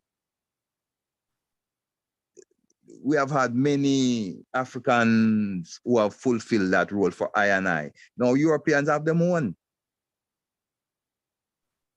Them call it whatever they want to call it. If they want to call it Jesus and thing, that's their like Garvey said, that's up to them. See, the Asians have their own. If they want to call it Buddha, Krishna, Shiva, whatever they want to call, and they have that right. If they see divinity in a character of their own, nothing is wrong with that. It's religion that teaches us that the spirit of truth can only manifest in one person. It's religion that teaches us those things, Rasta. And I have to start to think outside of the box of religion, is what I am saying. See, that doesn't affect our spirituality, Mm-hmm. I don't want no Bobo or Shanti that is on this thread or listening worldwide misunderstand the reasoning, because you're going to be thinking about it from your religious mindset. Why you're going to misunderstand? I am not attempting to shut down our African spirituality, because that is what I come learn from that. That is what I, Priest Dougie, learning. I can't speak about nobody else, you know. Somebody else can tell you that they learned something else, because so it go. It's a university, so, you know. But I telling you what I learned. I'm an understanding of spirituality from King Emmanuel. See, I wasn't taught to look through a religious lens. You understand? I guess maybe I had purged enough by my revolutionary background by the time I came up on Dada as a youth, that I was able to get past some of the religious trappings then. You know, because I've always been that weird Bobo, you know, that weird soldier where, you know, me and Dada have different kind of conversations than what normal people that sit down and have with Dada. In those days, I saw everybody, or most ones, were afraid to ask Dada a question or to question something that Dada had done. And when I and the father reason, I never have no problem in reasoning with the father, and the father never chastise I for asking him no question yet. You understand? He explains to me the best that he can, and sometimes it don't full up, and I will go to someone else, and I will get another piece from that person who has been around Dada longer than I. And so I put the puzzle together and learn that later on now I can reason with Dada again and put it to him and see if I correct in my outlook. See? So Dada never teach I to be no religious slave higher. See? Dada teach I man say religion is Satanism. That somebody tell I said that, I said that, you know. I hear the king say that with my own ears. Mm-hmm. It's liberty that I talk about. Him say, Bobo, Ashanti is an order, a discipline, a liberty. And this is the order. See? Him say religion is Satanism, it come for shekel way. Like the video that was going around the other day telling you about the slave ship and how them sail out of Africa with I and I in the name of Jesus, and in all these different, you know, the Muslim them enslaved I and I in the name of Allah. Then how we come back now and hold on upon that religious mindset. And when people talk against that religious mindset, we right away put up a block against them, like them saying something wrong. No, we're not saying nothing wrong. People that is trying to get I and I out of the religious mindset is not wrong. We need to look within and then to each other, Rasta. That is what His Majesty said. When you're looking for precedents that do exist, answers to questions that has never been posed before, the man said, where do you look? Him said, to the God within, and then to each other. Owing our allegiance, not to men and people, but to each other within our community. So it's there we need to look and step off of the religious thing. I like everything have to be quantified and equated through the Bible and through King James' vision of what truth and rights is. No, we have used that for a period, and now we are here emancipating ourselves from the mental trappings of the residue of that. Mm-hmm. Yes, I. Well, you know, the time is winding down. You know, we've been on for a while. We've covered a lot of ground. We you know, at what we arrive at is that there's still a lot of emancipating that needs to happen, you know, on every front. The Bobo Shanti order, it definitely can emancipate Black people. We have to stay focused though, you know, and know what it is that we're actually here for. Not religion, as Priest Dougie was just reasoning about, which I feel from my observation, that most of us come for the religion, and they find religion, and they live with religion after they come and find it. And we still here, you know, and many are distracted, and many are on all kinds of different things. But the freedom, redemption, repatriation is still, you know, the priority, and gets the least attention. It's a lot of talk, but the least actual, you know, more than talk, it doesn't get it that much, you know. And I find that to be a problem. But you know, we still growing, and we still learning. So you know, we just do what we can. You know, here we are to help eliminate some of the mental change. You know, but most times people just find argument. They don't really come to listen and learn. They just come to find what you said wrong and what they can disagree with, what they can argue with, what they can tell you you're not really a Bobo for, and all of these, you know, foolishness. But we know what it is. We know ourselves. You know. Yeah, I mean, What we say when it comes to religion, Ryan, what we are saying is that religion can only mean something when you're living in a religious world. And what we mean by that is where everybody is adhering and aspiring to to religion as a moral compass, and not for what we see it as been institutionalized for and as, you know, what it has been used for, because man fight all wars and call it holy war. Okay. All of these different definitions that religion have given to people and to actions, seeing, is what we are opposing. You know, any man of right, any conscious man, any spiritual person, you know, or if you want to leave off the word spiritual and religious right now, any conscious person looking at life clearly with a clear mind, you know, with an open mind and a clear conscience, most can see the reality of what, you know, religion has done and is doing. Yeah, You know? and we shouldn't let the Arabs off the hook either. We didn't bring them up, but they have a very big part to play in the mental slavery of Black people. You know, before white people enslaved Black people, Arabs enslaved Black people. Before white people forced Christianity on Black people, Arabs forced Islam on people, on Black people, African people, you know, and still to this day, you know, you see a lot of Islam in Africa. It didn't originate in Africa. And contrary to, in my opinion, contrary to what a lot say, Islam is not Africa, is not an African concept. It wasn't created by African people. It was created by Arabs, taken up by Arabs. It was saved by Africans, you know, in Harder specifically, which is why Harder is one of the holy cities of Islam. It was saved there, you know, but it wasn't our creation, and it wasn't our thing to begin with. We just, you know, just like Christianity, we take it up and kind of do a better job with it than the people who started it. But yeah, I just wanted to throw that in there too, because you have. Yeah, remember though, we have to remember also that Islam is the last kid on the block. You know, he's the John from lately. Truly. Yeah, up all, you know, and the reason why Africans embracing it is because it has been now after the sword, you know, the religious wars that they have fought. It is now being presented to them as a Black concept or a Black religion, you know. But when you look at it now, there's a documentary out there called The Naked Truth.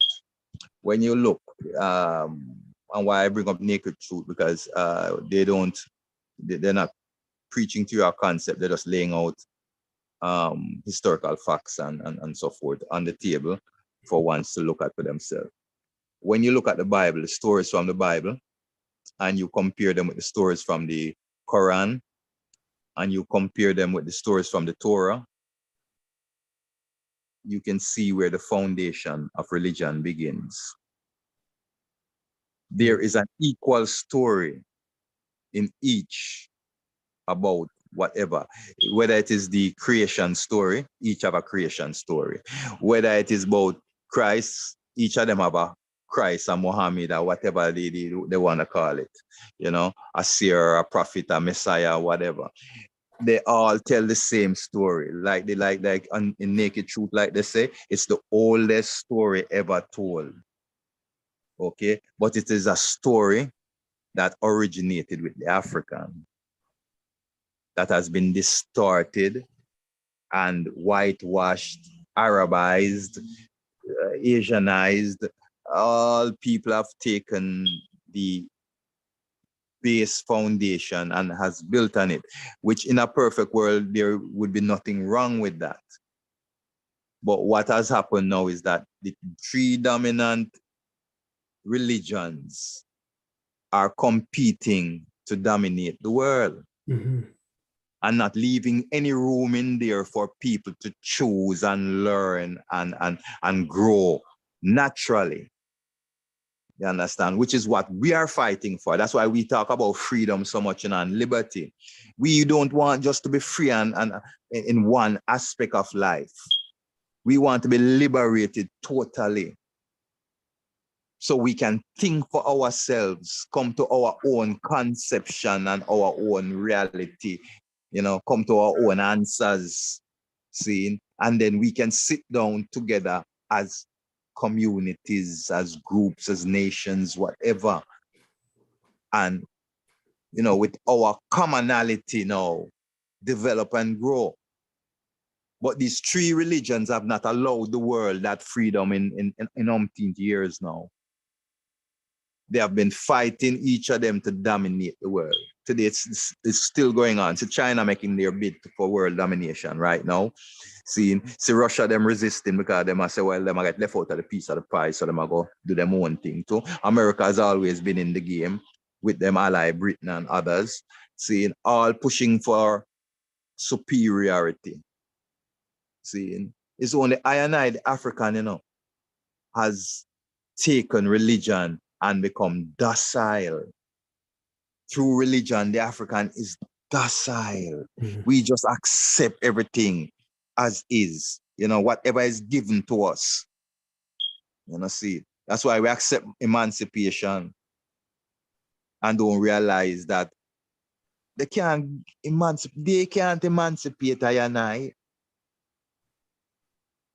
They can't, just the same way they can't make us 3/5 of a human. A man, one can't just get up, you know, and through them say, it's like I look on the eye and tell the eye, say, oh, you see me, me's a billionaire. And because I said that, that does make it so? No. So we've stopped fall for them jokes, you know, and stand up and speak as free being.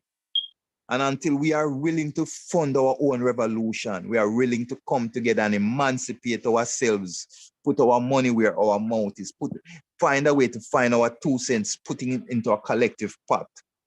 No matter how we try to individually succeed, and no matter how we do individually succeed, it changes nothing for the collective. It's only when the collective move together, change will happen. So that is why you have leaders throughout the test of time that is preaching the same preaching or teaching that I and I is exposing right now. It takes collective unity, common unity, for us to have growth and development, which will bring prosperity, and then we will know what harmony is. Sorry. All across the board, you know, we still have yet to be emancipated in any way, religion or spirituality, economics, land. We don't have land, you know. But, you know, anyway, in closing, you know, I would love to open up the floor. We didn't, Jack Carlton, are you there, my lord? We see you, but we ain't hear from you yet. Love to hear at least one sound from you. You have to unmute though. Blessed love, family. Give thanks again. It's my lord. Yes, honorables. I came in late, you know, so I didn't really know where I was at in the reasoning. So I just been listening on, you know, and see how the reasoning go. But yeah, I mean, like we were discussing in the group, you know, we got to those fundamentals that, you know, the Emancipation Day, you know, what the meaning is and how it came about. I believe I missed them bits, but I know they would have been included, you know. So each place, you know, would have a different time that they would probably relate to emancipation, you know. As Rastafari, have taken the 1st of August, you know, as a mark, a symbol, really, you know. But we're not fully emancipated, you know, like we've been saying. So, like Marcus Garvey shows us, it's come with the mind, you know. There's a song that say, you know, Babylon released the chain. I think it's Black Uhuru or something like that, Junior Reid or one of them. Junior Reid, yeah. Yeah, Babylon released the chain. But, you know, hold them brain, something like that there. You know, chain them brain, you know. So it's just something psychological, you know. Emancipation is more psychological because you can see we're not technically chained up. We have certain freedom to do certain things. I mean, just give an example now. If I won't say if we're really serious, but if we really wanted to, most of us get a little paycheck here and there, and it could probably cover a ticket to Africa. You know, forgetting all your bills in America or Jamaica. You know, you could just pick up and say, "I'm going to buy a ticket and move." But to really do them things, then now you're gonna get your brain. You're gonna start thinking. You know, maybe you got family back home. You know what you're gonna do when you get to Africa. So you have to have a plan. You have to use your mind. So with all these factors, you know, economical factors, you know, educational factors, religious factors, like the priest was saying, there's so many factors that they're holding against us that creating illusions. Well, I won't say illusions, it's realistic things, you know, because we all need food, shelter, clothing, no matter where we are in the earth. So we can't just be doing things irrationally or you know, things have to be planned. So the plan has become harder. The plan for repatriation, the plan for going back, the plan for emancipation is harder than it was in a sense when we were chained, because when we were chained, we just thought, move the chains and we emancipated. We didn't realize we were going to have all these, you know, so many 100 years again. But one thing we have to realize, when you look at the dates, a lot of us, like, we look at back at the 1700s, 1800s and so on and feel like it's a long time ago. But I mean, most of us, especially on the group here, we just in like 2022, we come from the last millennium. When I talk to my youths and tell them like I was born in the 80s, they would be like, oh, it feels like it's another millennium, you know? So it's not long ago we got this freedom. So it's like we got time. We really have to assess things and come together to get out of it, you know. But we got time. It seems like, you know, we haven't got time, but it's there. It's written. It shall be done. Question is when. You know, some of us get not confused, but what's the word there? You know, when you're impatient. You know, impatient, and this causes, you know, all sorts of things. So we got a lot of factors against us, you know, which has been pointed out on this program today. So, you know, hopefully, you know, those ones who are listening out there, you know, can just, you know, educate themselves and unite and try to do something amongst us, you know, to liberate us, you know, individually, because it's an individual thing, it's a personal thing as well as collective thing. So there's so many factors against us, you know. So don't feel so bad, you know. Don't feel so bad within ourselves. We can do it, my Lord and Empress. Blessed love. Give thanks for all ones, you know, who on the program today, and give thanks for the emancipation, you know, coming in. Well, it's in on our ends, you know. From this side, it's after 6 now.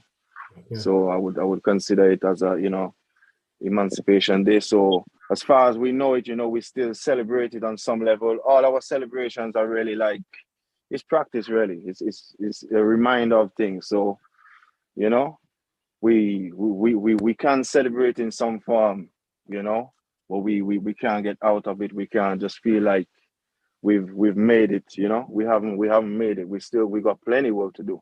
These are just signals, you know, to say, yeah, this is what's to come, you know. If you understand me, you know, because we all know the joys of celebration, but sometimes we just end up preparing celebration upon celebration. As Rastafari, just looking for those days to gather, you know. And we need to be working in between. So these celebrations will be better. So we can look at each other and see, like, you know, like when we come together on a Sabbath and feel like we had a good week, we worked for 6 days, and now we can actually rest together, you know. Same way with the celebrations, you know, when it would be so much more joyful if we get things together in between that, you know. So give thanks, you know. I'm gonna I know the program's ending, you know. I'm gonna go back and listen to the first part. I'm a little late, so apologies for that. But all love and powers through the rest of the week. My priest Dougie, Jad Daniel, Empress Lily was on there. I see she's gone. Yeah, But you know, all one's international, you know. Heart of celebration. Yes, my Lord, glorify. Thanks, you know. I heard a priest Culturan saying that this I can't, I don't want to misquote, but I feel like they said that Dada even declared that the emancipation is a half celebration because we never really got the emancipation. We're just acknowledging the day, you know, and I know that the tradition in, you know, Bobo and say anywhere there's a camp is that they march to the government building and deliver a letter. I don't know what that letter declares. I can imagine probably what it says, but I don't, you know, I never read it myself. You know, but yeah, it's you know, it's a Well, celebration. the man say what we're celebrating is the moment when the shackles came off. So we just have to keep it at that. We are, you know, we are looking at the whole component of the emancipation as a group right now. You know, we're breaking down the proclamation itself and looking at the whole scenario of it, which most ones have never, you know, they have just accepted the celebrative aspect, you know, or the symbolism of the chains being removed, you know, and we don't want to take away from the symbolism of that, you know, which is what the Caribbean islands and Caribbean people celebrate, being emancipated. But, you know, what we are dramatizing here, you know, is what Garvey espoused. You know, Garvey espoused the reality that, yes, you can be liberated from your chains by external means, but only you, the individual, can liberate yourself internally. You understand? So that is what we are dramatizing on this, you know, during this conversation, you know, that individually as people, you know, we need to focus on liberating ourselves from the mental trappings of everything that traps us. Like His Majesty say, Haile Selassie the First, him say, man must have control of every function of their body. Every aspect from your thought right through, you must have control of it. So it's really what I and I is saying in a different form. Make we emancipate ourselves from the religious trappings, the economic trappings, you know, whatever it is that pollutes our mind, that we cannot think clearly about the human construct. You know, let's get rid of it or put it in its right perspective. You know, because they've said there's a time and place for everything. Just like how we would want the world not to be angry, but in a real world, there's a place for anger as long as you direct it and it's controlled. You know, there's a place for love as long as you have security that backs it. You know, so, you know, yeah, make we just do all things within its time and its balance. You know, that is what really this is about. You know, and I agree with Jack Carlton, you know, and his whole statement and his presentation, but only to say, you know, that the reason for the frustration of ones is that there is nothing that is holding us in the position we find ourselves except I and I. we are our own problem at this point, whether it is our fear and our phobias that keep us back, whether it's our religious mindset, you know, or our lack of education, you know, accumulating knowledge enough, you know, that we can make conscious decisions. But, you know, yeah, we need to push forward, you know. The Congress need to be in a better place than where it is. Rastafari need to be in a better place. You know, the African nation needs to be in a better place than where we are. And that is what we are agitating, you know, nothing else. Yes, my final song. Yes, my Lord. And, you know, in the Caribbean, one of the things that was brought up in the reasoning during the week is that, you know, even though those countries specifically are the ones who received the quote unquote emancipation, a lot of them are calling the day something totally different. They're not calling it Emancipation Day, and they're not acknowledging the actual historical moment. They just turned it into like a party day, you know, or something like that. It's a bank holiday and stuff like that, but they're not really given the full observance of what it really means. I think Jamaica might be one of the only islands that's still keeping the original name and purpose. And yeah, Priest Alonzo, who just joined us, was one who really even brought up that sound there about what was going on in the Bahamas during on the March 1st. No, actually, I think he said it's like the first Monday or something, or you could clarify, my Lord. Priest Alonzo, if you unmute. Honorable, blessed love. Blessed love, majesty. Blessed God. Yes, true here. What if August 1st land on a Thursday or Tuesday or Wednesday, they still put it to Monday. So they try to change it from the true significance of the day of emancipation to August Monday.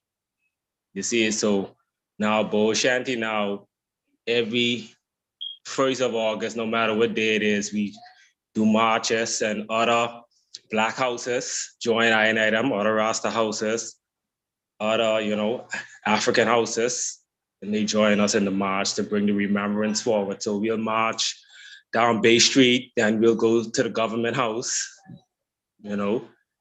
Empress Lily, she can tell you more about it than me. I just was joining along, you know, the journey, what they laid out for I, you know. Mm-hmm. Yes, my Lord. True. Well, is there anything that you wanted to speak on, you know, since being that you just was able to join?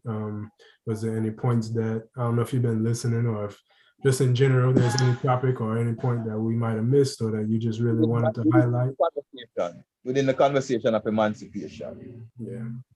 True. Yes, my internet was in and out. That's why I was, you know, back and forth still. But I catch the item when the item was risen on like the other races.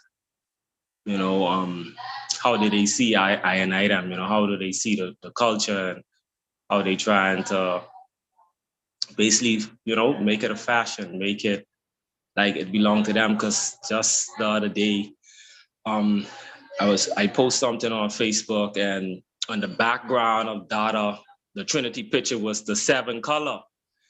And it was a white so-called Bengi Rasta, and he was lashing out on the colors, saying, "Oh, it's the we call it now the gay and lesbian color, and we trying to change everything." I say, Dread, it's amazing how they come to tell I&M of I&M culture.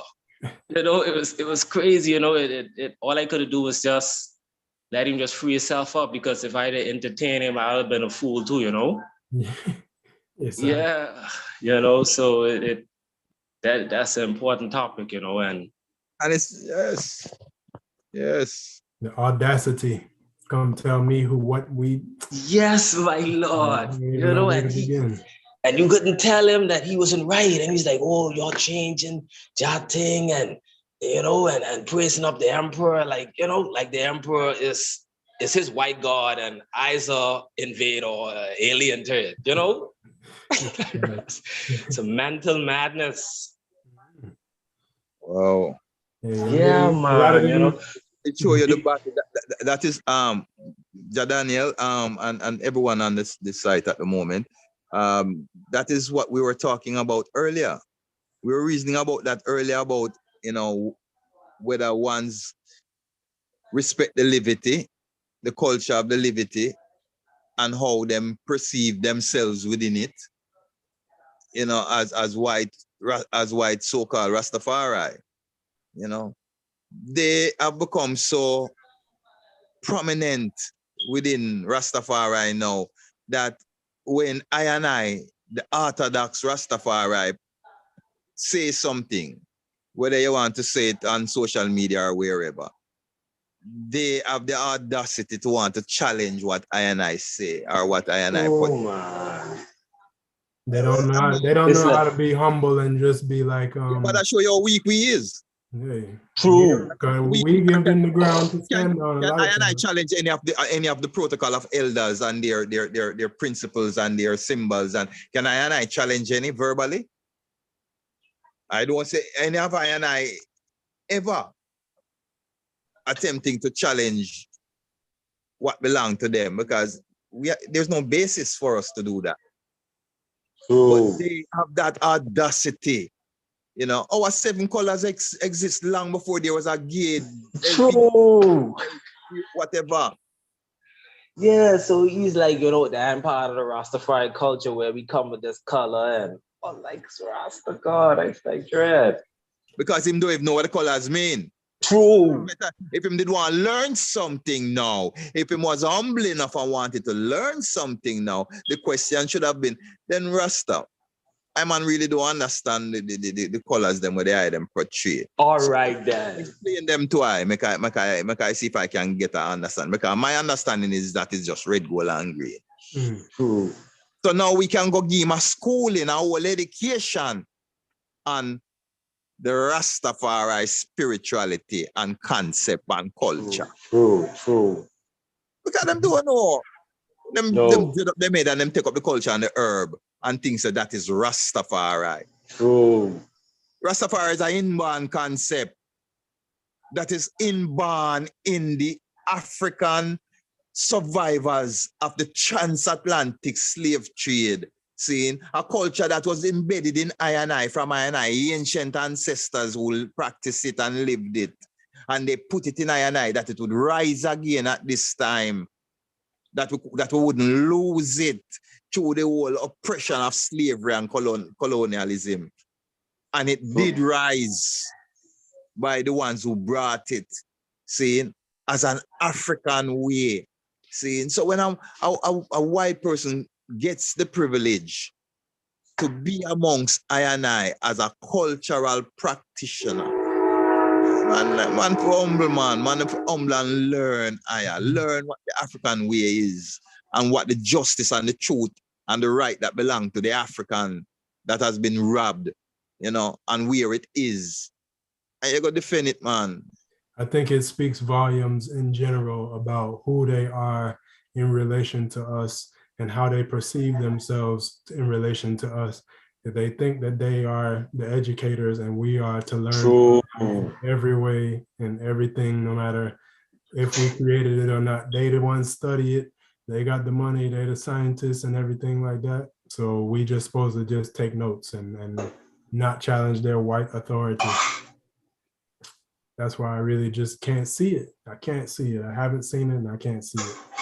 But Whether it's Kumina, revivalism, when it's Poco, them things that come out of African way, out of African people, saying right up to whatever spiritual practice that them say, the indigenous African is practicing today, saying come from I origins. We don't want that nothing from them. And just the Christian minded who get caught up in this Christian religion thing, make them little brother you can speak out a turn them way there. Because them think that them have something to teach you because at them give a religion. You understand? Is the religion, is the religious power make him feel like him can talk. I speaking from an Ethiopian African perspective. The first people on the earth, people start the world civilization. At that point of view, yes, I don't need no other one to explain philosophy and theology to I. Teach I little about science and technology. Yes, man, I will learn from you, man. Come on, whoever you are, whether you are European or Asian or any other ethnicity in the world, man, come teach I about the technology and the science first time. Man, will learn. But it's that, you see them other two things there? No, man, I me teach you that, man. And it's on that you build everything that you have, man. So don't, Pardon, I praise. And even with the technology, is iron item would really bring it to, even like if you look at the lubricating device, Elijah McCoy invented that. Simple as the jet plane. It's an empress named Christine Doran. She created the sonic bomb, the booster with the jets have the carrot so fast. All that was invented by iron item. So, you know, just because iron item people don't want research and study of our great inventors, we feel like they invent these things, helicopters and planes and them things, so we give them the credit, not knowing that they took iron item blueprint. And true, we don't have the funds to manufacture it in a large scale. They take iron item blueprint and put their name on it. Yeah. And we don't really write the books like that either. So often they'll write us out and make it where they're the ones that did this and they did that. You know, on slave plantation, you're the property, you know what I mean? So you won't get the credit for nothing. And I show the items to the list of black inventors. When you look at the list of black inventors, you can see up to the traffic light that you see every day when you drive. Was invented by one of I and I. Yeah. So yes, we have invented and a lot of it has been plagiarized and so forth. But you know, in my humility, not to be, you know, an arrogant whatever, you know, like I said, I will still humble myself to learn some of the science and technology that they have established, because of course, they have gone to the depth of the ocean that I don't interested to go to find nothing, and they have gone to the outer space to try and find something that I am not interested to find as well, until I kind of solve the problem that I am right. And some of these problems are created by I and I still one you. So Yes, yeah, I will learn some of their scientific methodology that they have advanced from what we taught them, like I said. Yeah, each one teach one, and they must have something that they can teach I and I that is of value. You know, I'm not going to be that arrogant to say that, you know. But like I said, on the other two aspects, you know, of liberty, no, there is no compromise in those areas. You can't come teach me about myself. You're crazy. Are you coming to come tell me about my one way of life? You telling me about colors. Are you going to tell me about colors? My 7 colors. You know my 7 colors. Then wait. Him know. Does he know how many colors the rainbow portray on a certain type of day? True. That same rainbow that coming on the sky where we're at. True. But priest, if you even look at the gay flag and Iron Item 7 colors, not the same either, because the gay flag have orange, all type of different colors in it. But even if it was equal, but even if they adapted the same, it would be just imitation. True.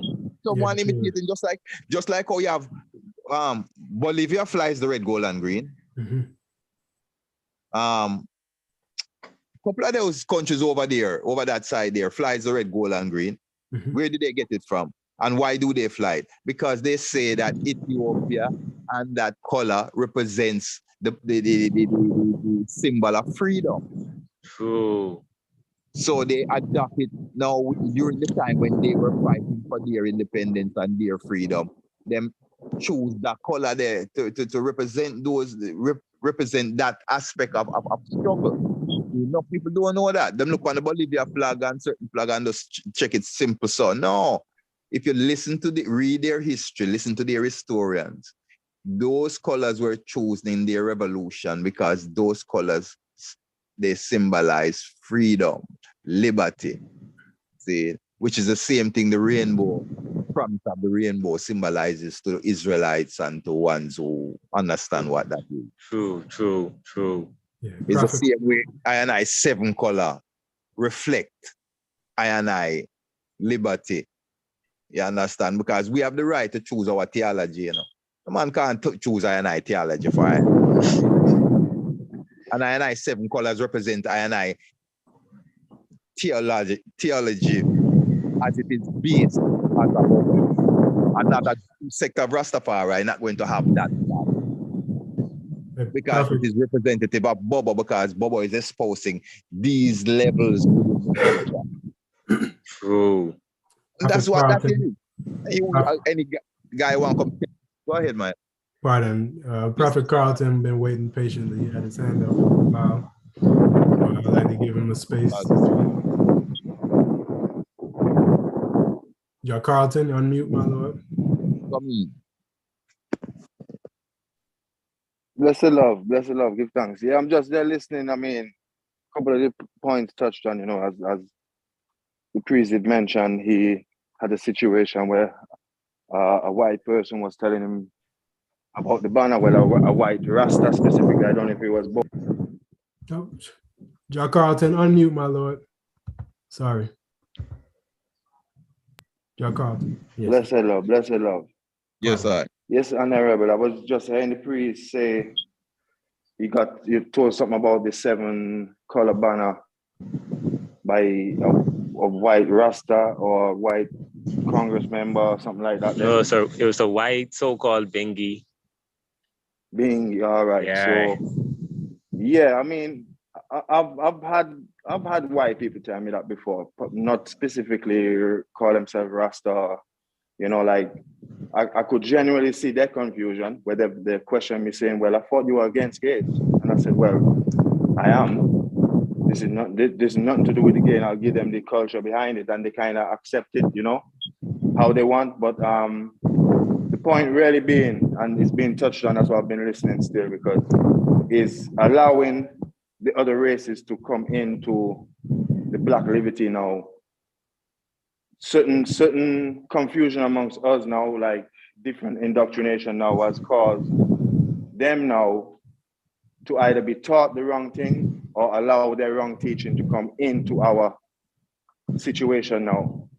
And some of us are looking at these things logically, you know, like they would probably hear what they told the priest about the banner and be back in the so-called bingy man, you know.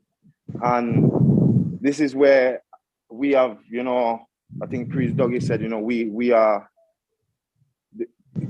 responsible for our own downfall in a sense, because by not setting a standard, you know, like Priest Dougie said, King Emmanuel, you know, had a way in which he would have done it. And it looks like that way now wasn't laid out, you know, towards I and I now. So the excuse now, there was a priest, John Howell or something like that there. You yeah, I don't know, you know, we can touch on this another time, you know, but I just want to say that because he was there during the time King Emmanuel was there, that's what a lot of people used to say, well, any person can join. Now, I don't know exactly what happened with him, but I think he was put out of the Congress from what, you know, we need to know the truth behind all these things there, you know, really to know the procedure, or for example, those who know the procedure, for example, like Priest Dougie, who may know all or some of the procedure that Dada would have had in place to bring or to allow them, you know, because there's some to allow them in, to put it on the table and let's get it together, or have your evidence to back it up, because people ain't gonna believe you, Priest Dougie. You know you have people against you. You have people against everybody. So it's like you have to have your evidence to say, all right, in this date that was done, and then he was, because there's some man out there now who is saying that, you know, white people are not to be in there and it was a mistake and he was put out the Congress. So we're going from one extreme to another. Yeah, but I know the bridge. I know the Virgin who is saying all of that too, and all of that Virgin, and that Virgin is speaking to from a place of I'm not saying he's saying nothing wrong, because I'm not even gonna try to address what he's saying, but Yeah. I But don't it's like just a when notion of we going from an extreme to no, another. but I don't like Like when people that don't know talk like that. People like how he's speaking and those things that he's talking. He's talking with such conviction as someone that was not there. He's hearing from wherever he's hearing from because he was not there. He was not a part of the Congress at that time. See? So when people talk with conviction, it must be somebody that was there, that knows was there, exactly yeah. what was done. You can talk with certain conviction because some things he's explaining, it didn't go like that. That is It somebody didn't else's go through. understanding. And this is No, where that we is need somebody priests else. not to cut the eye. Go This ahead, is where no we man, need go to ahead. really, Go ahead. really Your time. have everybody that was involved. Because all right, they have some priests who, like in England here, or anywhere, you have those priests who went there in the later 80s or the 90s, and they would have get a different experience from those who were there in the 70s. They would have get to see different things. And they are claiming those who came like, you would have gone there 94, or even just after that I went, and they are claiming that, pardon me, I didn't know it's on the train passing, but they are claiming that, they would know everything the way that I set it. And it's like, not really, because when you look at the dates, it's like you just kind of catch that before I move. You know what I mean? Not to say you not see the light, but there's more Right. pieces to the puzzle. So we need You have all to the puzzle to come together in them senses for us to really get the light. Everybody's coming with these extreme things. There's a priest, a European priest, yeah, that's going around with some videos and things. I've seen it, and he is telling people, and he's obviously, this is what I'm saying, we are causing our own downfall, because he says a priest in Kenya has given him priesthood, and he is an Ethiopian. He's describing himself as a black man Ethiopian, which is like, you can see is not, and his whole being is different. He have a whole different aura about him, but it's just, when you ask him about it, he's getting it from, he's been told one of the ancient priests them from that time has cultured him like that. So you're getting those who are being cultured into it and spreading it, and you have those who are realize there's the confusion, and they're being like, I'm going to bring my own thing into this now. You know what I'm saying? Mm-hmm. So it's us causing that by not laying out that good platform. assessment. Because I come into this thing as a youth, and I was born in England, so I've always had that thing, like, when Daniel said he went to Trinidad and he went to see, it's like I've always had that. I know the difference between black and white, yeah. So me being back here now, yeah, and being older, you see things, clearer in a sense. Whereas some people who stick only in a black country, they look at things different, and you realize that what's happening now amongst us now, worldwide now, is the same thing, in America, in the Caribbean. Mhm. And we now as people really have to really set that standard, because me coming in now, I come on a level where I've had to like give it all up. I've come in like because I'm a fair skinned brethren as well. So I've always had that kind of, especially amongst Rasta, where people will be a bit like, white and these kind of things there. So I've just had to just come in and submit myself in a sense, to see what's going on and assess. And then I've realized there's confusion there. So if I was a straight, like somebody who had bad intentions, I could do what I want with this thing. I could have got my priesthood and all these things long ago. These things come like, these titles and these positions we have amongst us within Rasta General, they're becoming easier to get for anybody, even me, as I'm saying. Even it starts off with us as the black people, and it's allowed the other nations to come in and say, well, they're looking at, there's a situation where we had a white brother now and a black brother up in England here. And they both came into the Congress around the same time, yeah? And they were like competing until one get his crown, the white brother get crowned before the black brother. And the black brother now, he just talks straight. And the white brother now, he have something about him like they do. But I was trying to be free in terms of being, what I've taught is not to treat every man equal.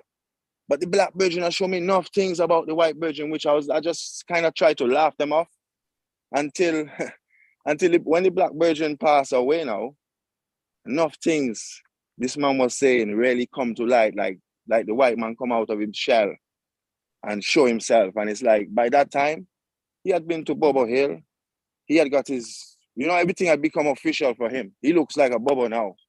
And you can't put him out, just like the priest in Ghana there. He passed through all the camps now and get embraced to the point now where he feel he could go to Ghana and get a black woman. So this is the level we're reaching to. That, we and he's probably have his followers, black and white behind him. So it's like we're creating so many subdivisions within the culture because we don't have a set plan there, something out there that's set to say this is what we have to do. This is how we take on people generally, not just white people or other nations. This is how people are. Just like we're saying, if you have to come into this thing, you have to have a genuine desire for repatriation and to do the work. So it's like, if you're not doing that now, and get out in a sense. And especially if you're another nation now, it's like you have to come in and prove your worth. And it starts from I and I. We have to come in and prove our worth, really. We can't just come in and say, like, a lot of people, because they're black, they get turban and these things there, And it's like, it shouldn't, I'm not saying it shouldn't go so, because in a sense it should. It should, if all these other nations are getting priests and so on. Yeah, you look at it and say, well, why aren't the black brothers getting it? But then in turn now, I've seen black brothers get it because of this situation. They're not ready for it either.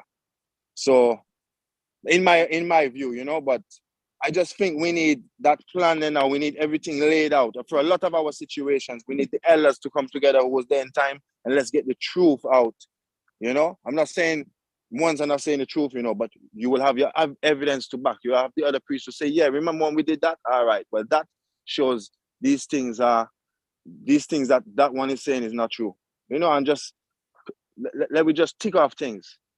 My Lord and Empress. Yes, Pardon yes, for taking up so much time, No, my Lord, it's all good. I mean, what you said basically is that the thing needs to be codified for real. And I agree. Yeah, that's the word. It can't just be left up to chance or what one thinks or what one feels because you love this or you don't love that. It should be one thing, and generally like priesthoods would have something like that codified as a boundary. You know what I mean? Ours is, I feel like it is, but I think we disregard logic because of how we feel, because we want to be, appealing to everybody's feelings and things like that. But I mean, it's real simple to me. King Emmanuel said it out of his own mouth, and we all can hear. What did he say Bobo means? He said it means you are an African child. It's not like it's not something for interpretation. It's very simple. So if you're not an African child, how could you call yourself a Bobo? The name of the Congress, the Ethiopia Africa Black International Congress. How does that have any confusion? How is there any debate about who's the membership? To me, it's just we like to, like as Priest Dougie mentioned earlier, we care about how other people feel about us declaring our own, blackness. We don't want nobody to feel left out. But it's all right for them to feel left out. You're not black if you're not, you know what I mean? If you're not African and if you're not African and you're not black, then you couldn't really be a Bobo. And I mean, but my Lord, usually the ones who disagree come with a Bible verse. And it's the same thing. When we was in Africa, there wasn't no white people there. They came, we didn't have no Bible except for in Ethiopia. We didn't have a Bible. The white people came, the missionaries first, and they gave us a Bible and the religion that comes with the Bible as far as their interpretation of it. And when you blink your eyes, now they have their soldiers in there, and you got the Bible, and they got your land, and they got the wealth. And here we are, 188 years after so-called emancipation, still in the West, debating about whether or not they should be members of our freedom movement, which to me is just like, I care about how my Black brothers and sisters feel, is why I'm not being as unfiltered as I'm thinking it.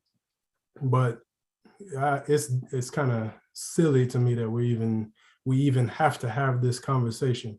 When, I mean, yeah, Rastafari as a whole, anybody, you know, but Bobo Shanti, Bobo, Ashanti, what is white about that? Ethiopia, Africa, black. What's white about that? What's anything but black about that? You know? Yeah. If the man say when them get home to Africa, not even a white bird that go fly over there. I mean, Out of the man mouth that come, you know. Marcus Everyone Garvey, the UNIA. Could a white person be a member of the UNIA, the Negro Improvement Association, but or let's the just talk. African Communities League, or the OAU? Let's just take it out of. Let us take it out of the black world though, because them say it's because we hateful. All right, let us look at let us look at the Eurocentric world. Can a black man be a member of the Protocols of Elders of Zion? If anyone knows what that is, that is the Zionist faith-based group that governs them. They are the ones that wrote that book, that report called the Protocols of the Elders of Zion, you know, in which they expose their theology and their concept of life. See? And it excludes everyone but the Zionists. See? You and I cannot be a member, no how, no way. So why, you know, we ask the question all the while, why are we afraid to have something that is solely ours? Because we just gotta feel universal and open to everybody, because we love making everybody happy. And why is that hating? Why is that hating when we say this? It's, you know, actually the opposite is self-love. That's what people can go away and say, you know, yo, I when I speak out there, I speak on behalf of truth and rights for everyone, every single one, you know, especially the indigenous peoples of the earth who are being trampled and decimated right now. See, that's the level of love I carry. See, but why is it wrong when I speak on behalf of my specific position? Why does it become offensive to ones? You know, and why do they want to dictate the way in which we express I and I self? You know, and why are we like the whole there's a Jamaican what I call it, a folk gesture, where this virgin is standing at a bus stop, see, and a white man come on and stand up there, and a flea crawling upon the virgin collar, and the white man see it and grab it and take it off. See, and the black man just grab it back upon him and say, yo, everything where black man have you want. You know? Yeah, it's the same concept here. Everything where I and I have, you know, it's like we can't have something for I and I self higher. See, and then now them get we to where we feel so you know, accommodating. So we feel like we go to offend someone, and we almost put ourselves in our wrong. Like there's a wrong and right issue to this. Like we are wrong to defend our blackness versus, you know, virgin and unapologetic. See, the Bobo Ashanti, no white man cannot take the goal and minister to a black congregation. No white man cannot take the goal and minister to a black congregation. What is he gonna minister? Remember, we're going to them church and in them faith-based things, you know. They are teaching a white supremacist doctrine, you know. White angel, white God, white this, white that, white to everything white. Everything white represent every form of purity in them thing. And black represent devil and demons and darkness and all of these things. Mm-hmm. So when we hold on to our blackness now and we make it represent, why are we wrong? Because that's what I and I saying, you know. When I declaring I and I Ashanti Livity, you know. I and I Ashanti Livity represents I and I Africanness. What ones don't get about that? Well, no. You know, the scripture says every tribe and every nation shall come to the hill, and, you know, all of them type of things. And so we interpret that to mean now that we can have our own liberation movement. Anybody that was there seeing that, Daniel, we saw that prophecy done fulfill already. That's why people keep looking for Shiloh, and Shiloh come already. We saw all nations and people flow to that hill when Dada was there. All. And there was not a white priest on an altar there. Yoel was a test case that proved itself. We act like we just, you see, we so myopic in our view of life, Rasta. We so religiousized and we so colonized in our outlook that we just frame everything in one box. He was a test case. Those things happen, you know. That's how you prove things, you know. Just like when Dada was in Bakawal. I'm going to teach something now that maybe the item never hear, maybe the item did hear it before, but I'm going to just share it. There was a reasoning with Dada, which is what I hear Dada say himself. An incident with him there, Trenchtown. Him there, Bakawal, sorry. Wherein the man them was fighting down the colors. It was a colors fight, up the turn up red and the turn down red, the turn up red and the turn down red. So Dada said, all right, it was a celebration coming up. If I am not mistaken, saying I'm not gonna nail myself down to it, but I'm almost 75%, you know, thinking that I'm 75% right. It was an Emancipation Day celebration coming up, wherein which Dada decided to okay, let us appease the man them, you know, cause Dada have this thing is upper camp I go learn this too, where him say Jah give everyone according to them heart desire. It was part of I culture what we always use. Jah give every man according to his heart desire. That means if you come to Jah with a certain heart, I saw you all get dealt with, you know. That's the kind of teaching, or that's the kind of experience you're gonna have. See? Well, just set up the camp and they were decorating the camp like we always do when it come around to certain celebration. And the man then put up a series of turn down red, seeing a series of Ethiopian flags, seeing versus a series of the church triumphant flags, which that's the difference between those two flags, you know. When the emperor's grandson came to the camp for the first time and he saw the way we fly the colors, he said, oh, it's beautiful to see that they then maintain the church triumphant. Seeing that means the way we have the colors assembled represents to him as an Ethiopian in his culture, the church triumphant, which is what the ancient Rastaman from early out did declare, seeing that those symbols represent, you know. So we come back to the issue. You know, Jah put up the turn up red and then put up the turn down red, a series of turn down red. Before the celebration could have really come to begin, there was a storm passed through. I don't know if you want to call it a freak storm. A storm passed through and blow down all kind of things. And it blew down every flag except one flag. And this is Dada telling the story. And a one flag that left standing when the storm passed, and it was the church triumphant. So Dada said him just go and fly him church triumphant without any vibe from that year there. Seeing? And that is a story that them can go ask other ancient people them did hear. Seeing? This is why I hear from Dada personally. And I don't make up stories. I don't need to embellish on the Father because he's great just as he is. But that story is what I use in my chart to say it's two separate colors representing two separate entities. See, the church triumphant never changes. It's the rainbow in the sky. See, the colors of the Ethiopian flag represents Ethiopia, the emperor and the throne as it existed within that time. A time of upheaval, a time of whatever. See, the flag was turned how it turned. The emperor flew under it. He lived under it. He didn't change it.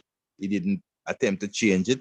And when he came to Jamaica and saw I with I colors, he didn't tell us to change ours either. See, I don't fight against none of the flag them, my lord. I do not fight against none. I fly my turn up red because I am a Bobo Ashanti and it represents the church triumphant. Bless. Yes, and we have 7 flags, as everyone here knows. And one of them is the red, black, and green. What white man can identify with that flag? right? We have the Black House of Israel flag, the black flag with the red, red star, the gold star, and the green star. What white man can identify with that? You know what I mean? It's like we just ignore reality and try to bend it to make everybody feel comfortable. But Yes, everybody sir. ain't gotta be comfortable with me declaring who I am. You don't have to like it. I don't have no problem with you not liking it. They don't make me hate you. It just means this is a Black organization and we'll work with You you. just ended the conversation, you know. Mhm. I mean, you just bowl out the last week a while ago, Virgin. Yeah, I just put the nail in the coffin of madness. Yeah, because you said the red, black, and green. The red, black, and green was established and given to the Black nation of Africa by the Honorable. So now, which white man can claim the red, black, and green? And the red, black, and green is part of the Bobo emblem.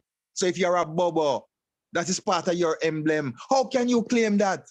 You just bowl out the whole thing. You just make the whole thing just look very stupid, very, yes, smiler. Nothing more. Glorify. Give thanks. Yes, my lord. And it carry a scientific evidences for an item too, because the red represent hemoglobin, the black represent carbon, and the green represent chlorophyll, and that's what item live off. Rastafari. You know, oxygen, hydrogen, carbon, and hydrogen. You know, so it's the basic elements of life that You're keeps perfectly right. Yeah, another thing. Yeah. The ancient Rastaman used to say the red represent life, the gold and sunshine. Again, that gives life. True. Fields of the African continent or wherever you come from. You know them way there. So the green was the green. So and data say they're creational banner, so it represents creation. Mm-hmm. That's the sum total of it right there. Yes, sir. True. Hey. The black in all of it represents the African man, the black skin African now. Not now any other derivative of him, but the black skin African. How can one claim this as a birthright when they cannot claim the red, black, and green unless them is a pure blood African? True, man. Mm-hmm. You can't be a European, mother and a father, Chinese or what do you call them, and Asian, father Asians, or any other race, ethnicity, wherein your family is your family, and claim the red, black, and green, because it was not given to you. It has no meaning to you more than just three colors put together. But for I and I, the African, it means a world to us. Like Garvey said, the value of a flag is the willingness of our people to defend it, you know. Mm-hmm. I and I is willing to defend I and I red, black, and green because it represents I and I. Yes, my lord.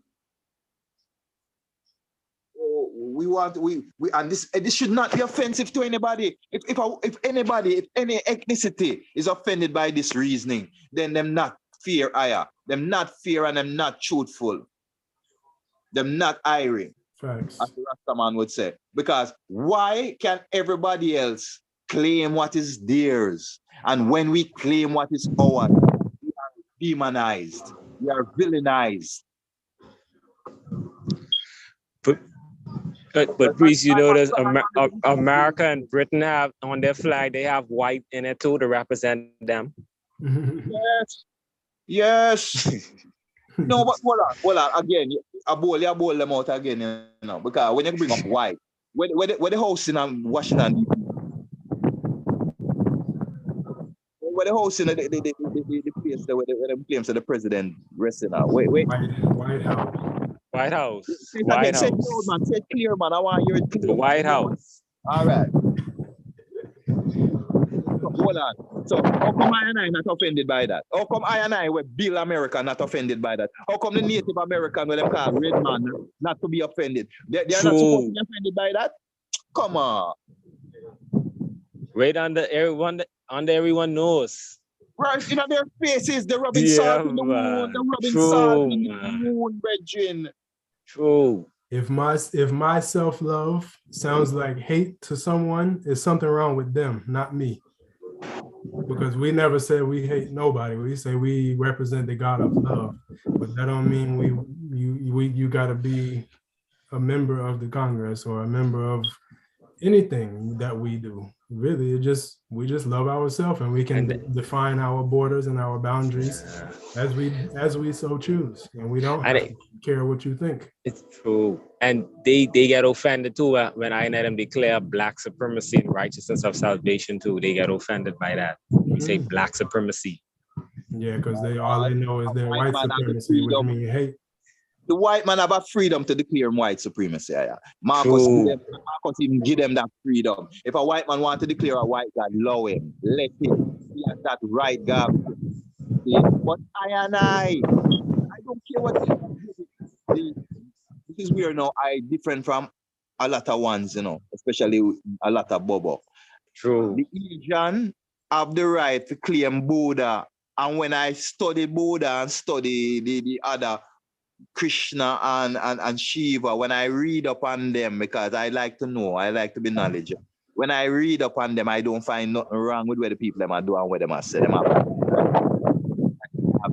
But is I and I am there pray same way. So I and I now have the right to declare I and I own. If I and I seeking the right to declare what is ours and to claim, we have to also honor the right of others to do the same. Which is what I man do, which is what I man do. Not everyone wants to do, but this is what I do. The white man free. Jesus has no relevance to I man. I don't want him, Jesus, and that life is free to have them. No problem. You see, I'm a Rastafari. I have that right to. And you can't come to me and say I'm a Rastafari too. You're a Rastafari too.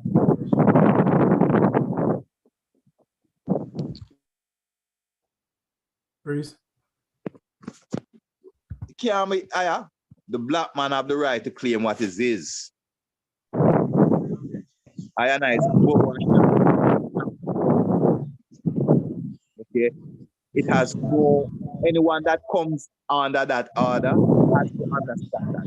Anyway, it must be clear the black. I won't even use the word supremacy here because I'm not trying to be reverse to them white supremacy. True, but the black theology, they have to understand and declare the black theology. Because the black man have a right to have his own theology, just like how everybody else have theirs.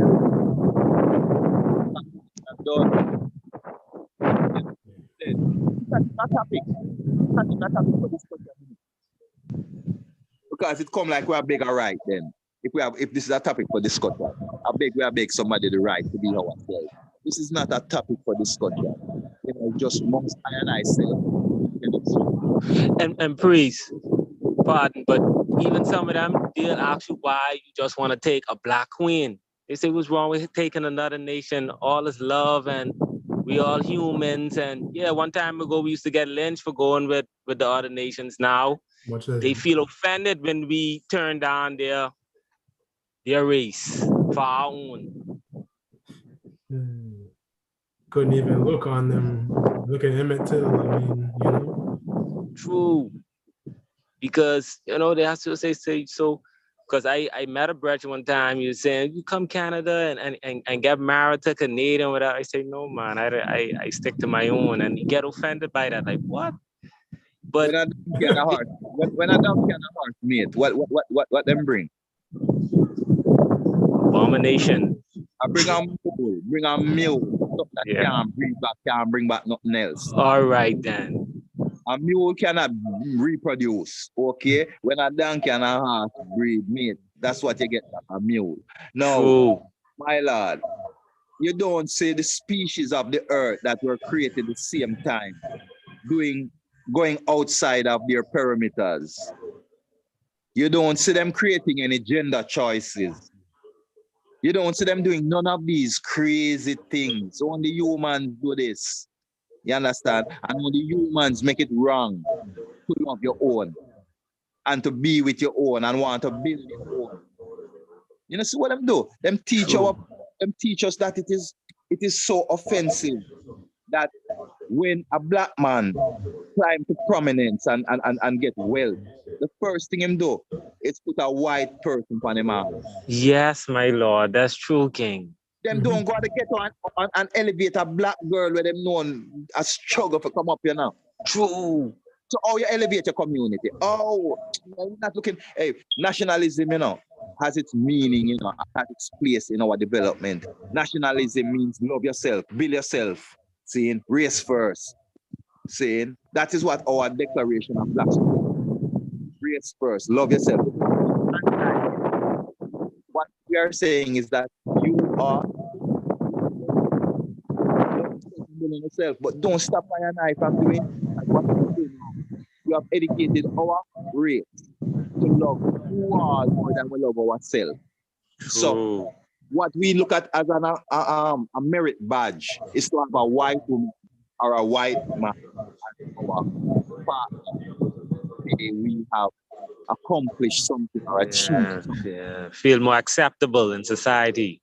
Exactly. Just like how we have to have those little letters behind our name for us to be treated like somebody. If you don't have a doctorate or a master's or this or that, you're not one. When you have great historians that have never gone into one of those institutions, but his research, his writing, his findings are explicit and clear and factual.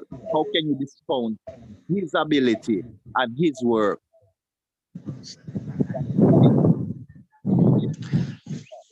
And yes, ma'am.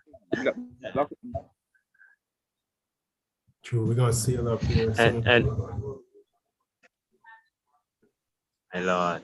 You can go ahead, Priest Alonzo. We'll probably close up after you finish. True, I was saying on Marcus Garvey always compare himself with the boys, saying that he had, well, opportunities to go to university better than him, but Marcus Garvey is still more superior with bringing the people together compared to the boys, you know. He's saying he had proper education, went off and everything, and Marcus, he didn't have that, but today the man's still getting praise. Not saying the boys is being forgotten, but Marcus Garvey's on a different level. Yes, I understand. Totally. Yeah, man. Because the University of Adversity and the University of Hard Knocks, when you graduate from those universities, you are untestable, you know. That's the thing, you're untestable because those are the universities of life. They teach you life training versus just academics. True. Academics only qualify you for a specific space in the work field, but those universities graduate you for life, you know, for any aspect of life. See, so that's the difference, you know, in how Garvey and our elders were educated. That's why our Rastafari elders were able to use the James version of the Bible and from it, you know, design a black theology, construct a black theology. That's because of that ingenuity that they had, you know, that inborn ingenuity. So, my lord, them can't test I and I reality. So again, I'm gonna close off with this. I don't see how they can quantify any form of supremacy over the African. You understand? Match for match on any level, the African is there. And, you know, we could almost be pompous and say, declare superior to in almost every category. Yeah, give them. I mean, and, you know, it's nothing really wrong at all with saying that, because you think about the prototype of something, the first thing ever made, and anything, like everything, like the first humans, right? Every other human comes out of that as like a derivative of that. It couldn't be better. Like black has all the colors, whereas the white can't bring forth anything but white. The black can bring forth light skin and all the way to white. You know what I mean? So yeah, when you say superior, it's not to say, you know, like, I don't know. I mean, it just is what it is. Black people, the blackest black is it. And everybody else wants to be like that. And that's why white people go to the beach and tan, because they want to have some black, you know? So it just is what it is. Doesn't necessarily mean that every black person is good necessarily, but it is the first, and you can't debate that. And I don't want anyone listening that is non-black to misunderstand. This is not a reasoning of racial hate or anything. This is a reasoning of racial pride. Mm-hmm. And I'm sorry, and I'm not really sorry, but I'm being polite to say that we are not reasoning to be offensive. We are reasoning to establish fact, to let a lot of you all that don't believe that black people know themselves. There are those of us that know ourselves, and we are proud to be who we are. Of course. Yes, we are proud to be who we are. You know, we are like the sister came on and said, black and beautiful, and they are them black. Yes, and we know that and we love that, and that is the epitome of who we are. We are black and beautiful. When you look at the dictionary and you look for the meaning of the word white and the word black, you will see what it says. You know, I love to send people to look for themselves, you know, to find out for themselves. You know, anything that we see on this site, we can back it up with historical fact or reality. And priest, not to cut that off, but No, man, they just bringing out a movie now. Finally, they giving us some type of, and the Black Queens, they bring out a movie named The Woman King with the Diomi, the Benin Queens, them defeating the French. And they bringing that out to the movies, I think, this in August. So you see? Yes, so they know what time it is, and they know August is the month of what I and them are reason on. Emancipation, Marcus Garvey born strong. Black August. You see it? August, yeah, man. Black August. Yeah, man. So now, and the base off a true event, it's just Queens, just Amazon Queens, them defeating the French army in Benin, West Africa. Yeah, people just have to keep it real, you know? True. If someone's taller than you, they're just taller than you, and you're just shorter, and you were just built that way. But, you know, the context of Black supremacy is that it's in righteousness of salvation. So the Black man and woman that know themselves and know right and do good, that's the highest, you know what I mean? You can't debate that. Nobody can debate that. That's the first God and goddess of the earth, without apology to anyone, you know? I'm light-skinned, I'm not that, you know what I mean? And I can admit that. I don't have a problem saying it, you know what I mean? So yeah, give thanks for the reasoning, my Lord. Yes, honorables, blessed love. Yes, I glorify. Thanks for everyone's participation, everyone's presence. We turn it over to Priest Dougie to say a prayer to seal up the program, and you know, we'll close. Yes, my Lord. Yeah, give thanks for this moment of, you know, sharing, you know, knowledge one to another. You know, and as we say, you know, we don't mean to be offensive, but we make no apology for the truth. You know, so on this site, you'll always get the truth. It might be a little raw, you know, and it might offend you, but it's the truth. So be vexed with the truth, not with I and I. Most Holy Emmanuel, I Selassie, Jah, Rastafari. Yes, my Lord. We ask thee to guide us going out and coming in, you know, on our journeys throughout the strong, you know, as I and I venture out to achieve I and I bread, we ask thee, you know, to make us fruitful, prosperous, you know, so we might, you know, share in the joy, you know, of being alive like others do, through thy love and thy mercy. Most High, Holy Emmanuel, I Selassie, Right. Bless us and keep us, you know, guide us, cast thy face to shine upon us, and give us peace. King Selassie, Jah, Rastafari. That's it. Glorify our strength and our powers. Give thanks again. This is the African Liberation Network. I'm the host, Prophet Daniel, and this is the Bobo Shanti International Study Group. Emancipation means repatriation, you know, and don't forget it. Yeah. Rastafari. Yes. That's it.